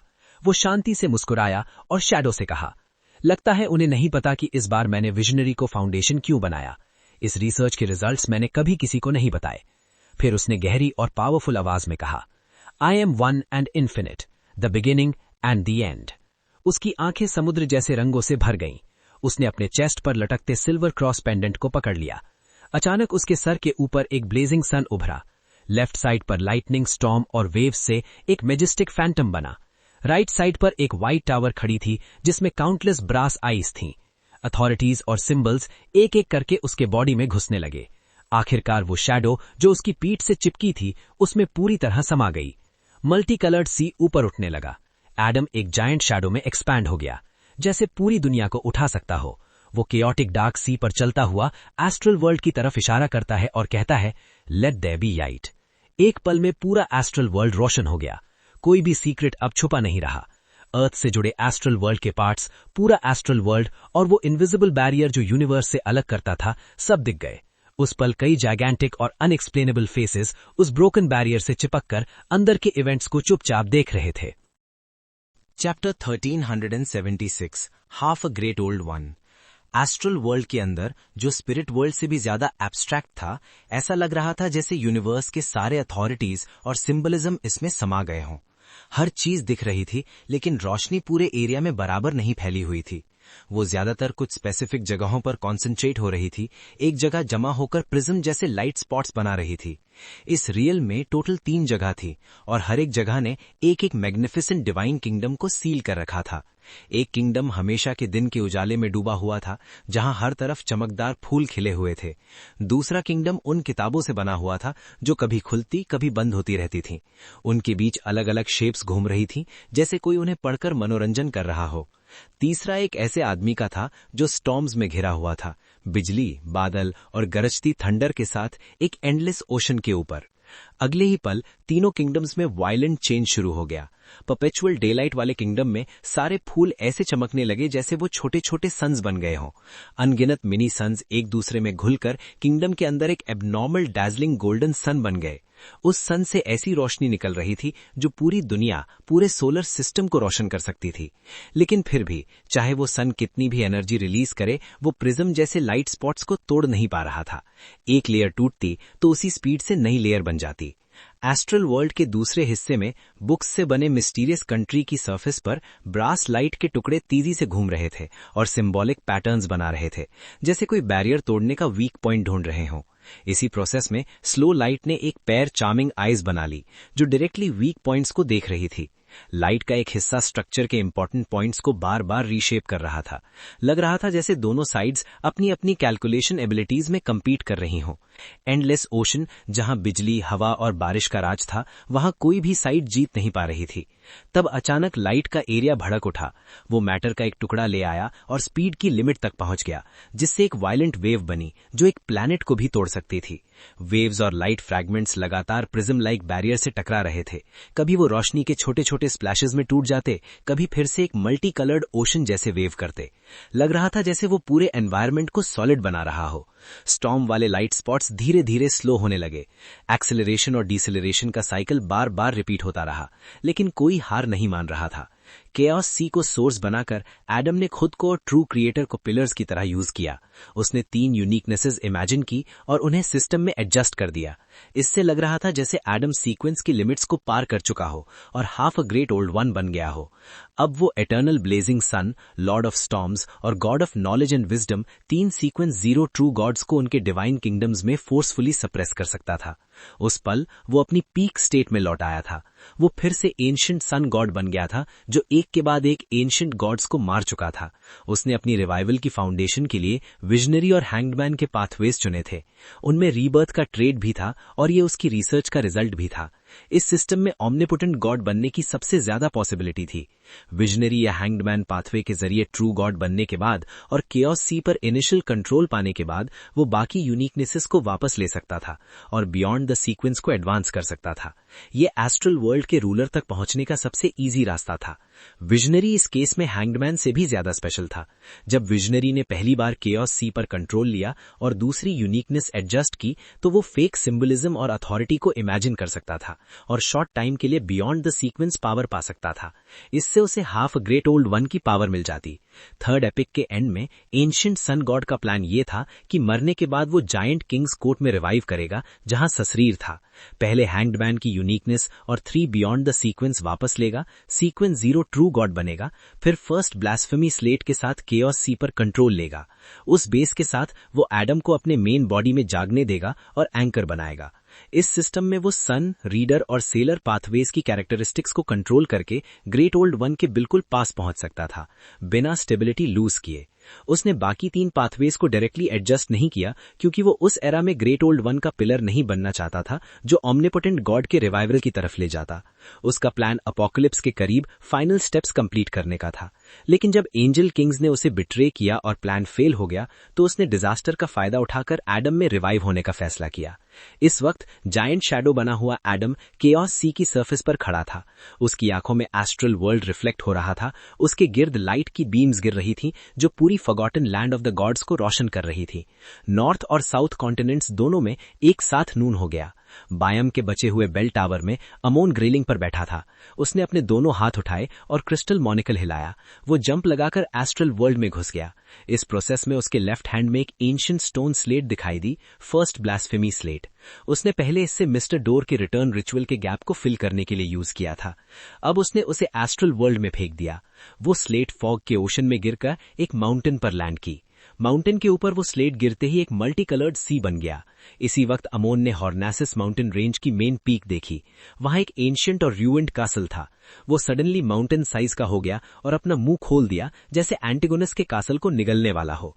तब अचानक उसने एक ब्लर्ड फिगर देखी, ब्लैक लेयर्ड ड्रेस जिसमें काउंटलेस स्टार्स लगे थे, ह्यूज आर्म्स डार्क हेयर से कवर्ड, एक ब्यूटीफुल और gentle face thin black fog के पीछे, आंखें जैसे स्टारी नाइट स्काई को दबा रही हों। एक हाथ में जायंट साइथ, दूसरे में bird shaped golden accessory, evernight goddess. Next second Amon को ऐसे इरेज कर दिया गया जैसे वो स्केच हो। एवरनाइट गॉडेस ने फॉग वर्ल्ड को पकड़ा। फॉग में हर जगह डोर्स खुलने लगे लेकिन तुरंत ब्लॉक हो गए। उसने हॉर्नेसिस पीक के ऊपर हॉवर करते हुए फॉग को कंट्रोल किया। जैसे जैसे और डोर्स खुलते गए सिचुएशन आउट ऑफ कंट्रोल होने लगी। उसने अपनी दूसरी आर्म्स उठाई और साइथ को कॉफिन में बदल दिया। फॉग वर्ल्ड उस कॉफिन में सील हो गया। एक सेकंड के लिए लगा जैसे मौत आ गई हो, लेकिन फिर से कॉफिन पर डोर्स बनने लगे। एवरनाइट गॉडेस ने बर्ड शेप्ड आर्टिफैक्ट उठाया। ट्वाइलाइट ऑरेंज लाइट गिरी, डीके और एक्सटिंक्शन का ऑरा फैल गया। इसी वक्त हॉर्नेसिस पीक कोलैप्स होने लगी, अपोकलिप्स जैसे आ गया और डोर कहीं से ड्रैगन लाइक ब्लैक टेंटिकल्स फैलने लगे। हर टेंटिकल के एंड पर एक आय थी जो देखती उसे ग्रे व्हाइट रॉक बना देती, जो छूती उसे डिस्टॉर्टेड ब्यूटी बना देती। टेंटिकल्स कासल की तरफ बढ़ने लगे, क्लेन की तरफ, जो फूल्स यूनिकनेस एडजस्ट करने वाला था, और वहां आ रहा था primordial demoness cheek. Chapter 1377 mad ravings. अलग अलग शेप्स की काउंटलेस डेमोनिसेस अपने साथ हर चीज का डिस्ट्रक्शन लेकर आ रही थी। उनकी वजह से पूरी हॉर्नेसिस माउंटेन रेंज का सीन धीरे धीरे एक जाइगेंटिक स्टोन स्फेयर में बदलता जा रहा था। इस प्रोसेस में एंशिएंट कासल की टैटर्ड वॉल्स तेज स्पीड से कोलैप्स होने लगी और हॉल के बीच खड़ा क्लाइन अपने अवतार्स और पपेट्स के साथ माइक्रोस्कोपिक वर्ल्ड के बीच आ गया। बिल्कुल उसी वक्त जब ड्रैगन लाइक ब्लैक टेंटिकल्स अंदर घुसने वाले ही थे, कासल के अंदर एक रेड मून अपोकलिप्स जैसे सीन के साथ उगाया। मूनलाइट से नहाए हॉल के बाउंड्री पर तुरंत वीट उगाई। वहां फ्लावर्स, मशरूम्स और ट्रीज पैदा होने लगे। वो सब लेयर बाय लेयर जुड़ते गए और एंटीगोनस के कासल को सील कर दिया। उस वक्त जहां क्लाइन खड़ा था, वो हॉल ऐसा लग रहा था जैसे हिस्ट्री में सील हुआ कोई रूइन हो जो हजारों सालों से जंगल बना हुआ हो, जैसे नेचर ने उसे पूरी तरह निगल लिया हो। ड्रैगन लाइक ब्लैक टेंटिकल्स, जिनके एंड्स पर आंखें थी, वाइल्ड ग्रोइंग प्लांट्स की वजह से ब्लॉक हो गए। वो नेचर से बनी स्क्रीन पर बार बार स्ट्राइक करते, कभी लैडर कोलैप्स कर देते, कभी पेट्रिफिकेशन इफेक्ट की लेयर्स तोड़ देते। लेकिन चाहे वो वीट हो, फ्लावर्स हो, मशरूम्स हो, ट्रीज हो या न्यूबॉर्न प्लांट्स हो, वो तुरंत अर्थ मदर के एम्ब्रेस में वापस चले जाते और फिर से ग्रो हो जाते। इसी तरह नेचर की barriers layer by layer reborn होती और डिस्ट्रॉय होती रहीं, एक एंडलेस साइकिल ऑफ रीबर्थ। ये एक डेडलॉक बन चुका था। मून यूनिकनेस को कंट्रोल करने वाली अर्थ मदर ने प्राइमोर्डियल डेमोनेस को डिफेंड कर दिया था। इसी वक्त एक ऐसी लाइट ऊपर से उतरी जो ज्यादातर बियॉन्डर्स को दिखाई भी नहीं देती। वो नेचर बैरियर से टकराई जो प्लांट्स को बेस बनाकर बनी थी। इस लाइट का कोई फिजिकल बॉडी नहीं था, जैसे ये इनफाइनाइट और कॉम्प्लेक्स इंफॉर्मेशन फ्लो से बनी हो। अपनी चार्मिंग फॉर्म में वो प्लांट्स के बीच के गैप्स को चीरकर एक शार्प ब्लेड की तरह सीधा क्लाइंट की तरफ बढ़ने लगी, जो अभी ट्रांसलूसेंट मास्क वापस लेने वाला था। ये था हिडन सेज। तभी वॉइड से एक ब्लरी लाइट निकली।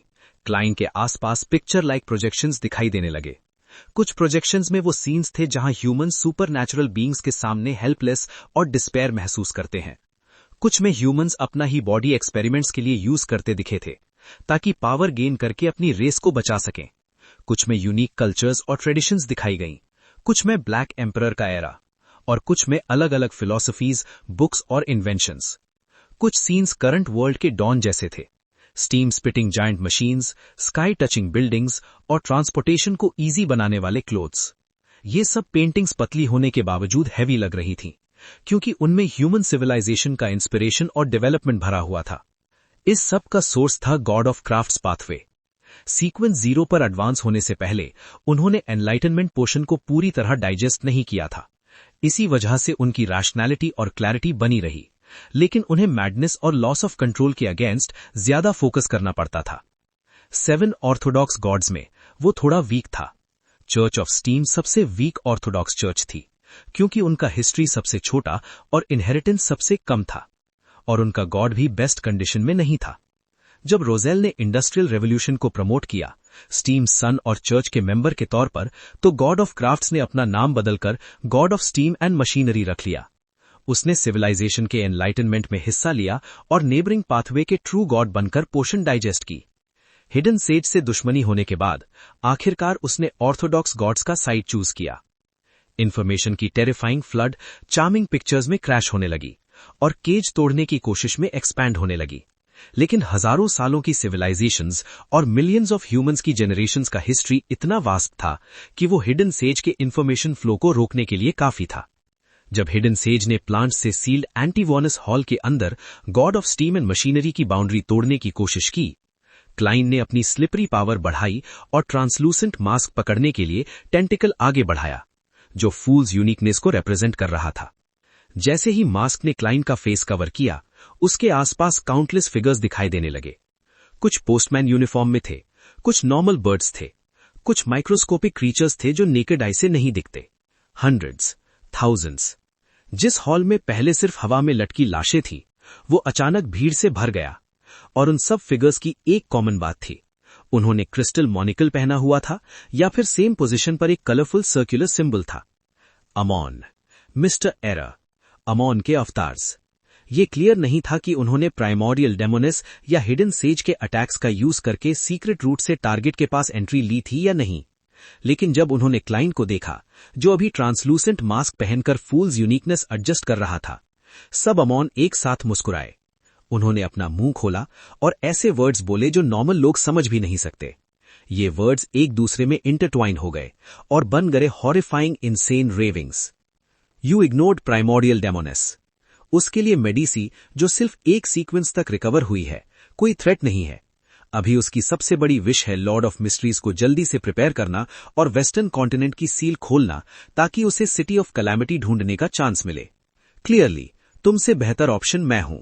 तुम बहुत वीक हो, क्या तुम अभी भी मदर ऑफ डिजायर का वेट कर रहे हो या गॉडेस ऑफ डिप्रेविटी का? बेकार है। मैंने फर्स्ट ब्लास्फेमी स्लेट को सी ऑफ फॉग में डाल दिया है। अब इसके एंट्रेंस के पास, प्रिमिटिव आइलैंड से ज्यादा दूर नहीं। डोर की अथॉरिटी और half owner of the sefira castle के वर्ल्ड बैरियर कंट्रोल की वजह से एक्सटर्नल गॉड्स अपनी पावर टेम्पररीली भी अंदर नहीं भेज सकते, और एक्सटर्नल गॉड्स के बिना dark side of the universe और चेंड गॉड अभी गॉड्स की वॉर में इंटरफेयर नहीं करना चाहते। वो भी इस मौके का यूज अपनी रेस्ट्रिक्शन से निकलने के लिए करना चाहते हैं। वो चाहते हैं कि लॉर्ड ऑफ मिस्ट्रीज जल्दी पैदा हो ताकि वो इस क्राइसिस से निकल सके। अगर उन्हें हिलाने से उनमें एक्सटर्नल करप्शन ना होता तो मैं पहले ही उनके साथ डील कर चुका होता तुमसे डील करने के लिए। अमॉन जानबूझकर रियल इन्फॉर्मेशन को नॉनसेंस के साथ मिक्स कर रहा था ताकि क्लाइन को डबल लेयर करप्शन में डाल सके। एक तरफ मैडनेस का मेंटल करप्शन, दूसरी तरफ मिसलीडिंग इन्फॉर्मेशन। ये पूरे टाइम वेस्ट नहीं था। उनके पास इनफाइनाइट अवतार्स थे। हर वर्म ऑफ टाइम का एक वर्ड भी कई सेंटेंसेस के बराबर था, और उन्होंने फोर्सफुली इन्फॉर्मेशन को कंप्रेस कर दिया था, एक वर्ड में कई मीनिंग्स।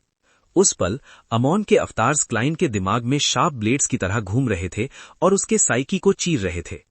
नॉर्मली क्लाइन अपने स्टेटस से सीक्वेंस 1 लेवल के रेविंग्स को सप्रेस कर सकता था, लेकिन इस वक्त वो फूल्स यूनिकनेस एडजस्ट कर रहा था। उसकी मेंटल स्टेट वीक और अनस्टेबल थी। इस सिचुएशन में एक तिनका भी कैमल की कमर तोड़ सकता था, और यहां तो थाउजेंड्स ऑफ अमॉन थे। ऊपर से क्लाइंट के माइंड में एंटीगोनस की स्लीपिंग मेंटल इम्प्रिंट और हेवन एंड अर्थ वर्दी के डिवाइन विल के साइंस भी अवेकन होने लगे थे। इटर्नल स्लीप एक एक्सट्रीम सील थी, लेकिन डोर यूनिकनेस एडजस्ट कर चुके अमॉन उस सील को वीकन कर सकते थे। और जो ट्रांसलूसेंट मास्क क्लाइंट ने पहना था, फूल्स यूनिकनेस, उसमें हेवन एंड अर्थ वर्दी की स्ट्रॉन्ग रेमनेंट विल भी थी। वो धीरे धीरे इटर्नल स्लीप के इफेक्ट से फ्री हो रही थी और क्लाइंट के बॉडी के साथ रेजोनेंस बना रही थी। इस सब के बिना भी अमॉन के अवतार्स क्लाइंट को इम्बैलेंस के एज पर ले आए थे। वो कंट्रोल लूज करने वाला था। अगर Evernight goddess river of eternal darkness का वाटर यूज कर सकती तो सिचुएशन पलट सकती थी, लेकिन अभी वो डुअल पाथवे ट्रू गॉड अमॉन को सप्रेस करने में बिजी थी। इसका मतलब ये था कि अमॉन जानबूझकर अपना रियल बॉडी सैक्रिफाइस कर रहे थे ताकि अवतार्स को क्लाइंट का रिचुअल डिस्ट्रॉय करने का मौका मिले। रिस्की था, लेकिन रिजल्ट परफेक्ट लग रहा था। तभी क्लाइंट की पॉकेट चमक उठी। एक स्टिकी सिरप जैसे पेल गोल्ड लाइट निकली और पूरे एरिया को कवर कर लिया। इस लाइट में क्लाइंट, उसके अवतार्स और दूर खड़ा पपेट जो एक बुक फेंक रहा था, सब कवर हो गए। Sealed artifact 002 transverse brass book. Book हवा में खुलकर स्प्रेड हो गई। गोल्डन लाइट में नहाकर उसके ब्लैंक पेज पर एक नया रूल लिखा गया, हियर स्पीकिंग इज फॉरबिडन। अमॉन के अवतार्स मुंह खोलकर बंद करते रहे, लेकिन आवाज निकल ही नहीं रही थी। नेक्स्ट लाइन लिखी गई, here attacking each other is forbidden. Book जमीन पर गिरकर क्लाइंट के पैरों के पास खुल गई। मैजिक विशिंग लैंप की लाइट में वो फाइनली अपने एंडलेस लूप से फ्री हो गई और क्लाइंट के फेवर के रूल्स सेट कर लिए। अमॉन के अवतार स्प्लिट हो गए। कुछ ने अपना मॉनिकल एडजस्ट किया और राइट हैंड उठाकर अथॉरिटी यूज की ताकि सील को स्ट्रेंथन कर सके। बुक पर एक और लाइन लिखी गई, all following rules are invalid. बाकी अमॉन क्लाइंट पर फोकस हो गए। अटैक फॉरबिडन होने का मतलब ये नहीं था कि स्टीलिंग और गिफ्टिंग फॉरबिडन है।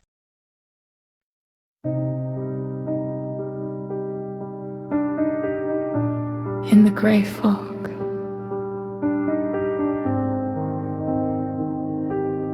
we praise the fool.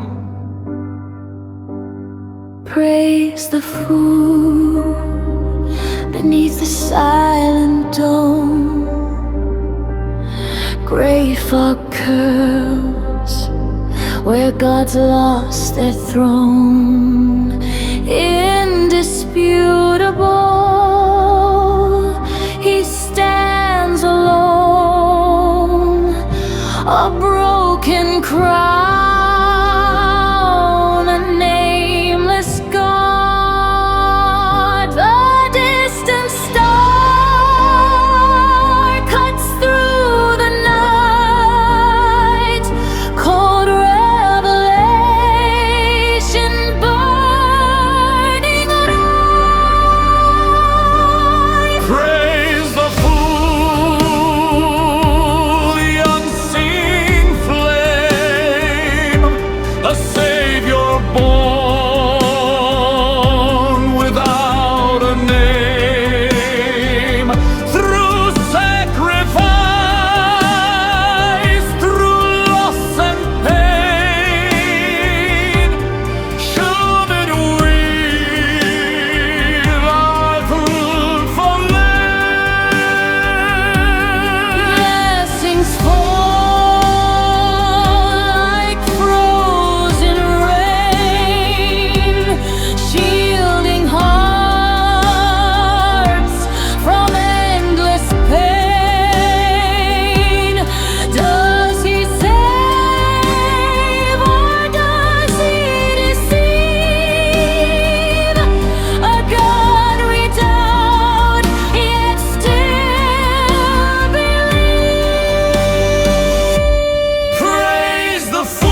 carved in loss and time.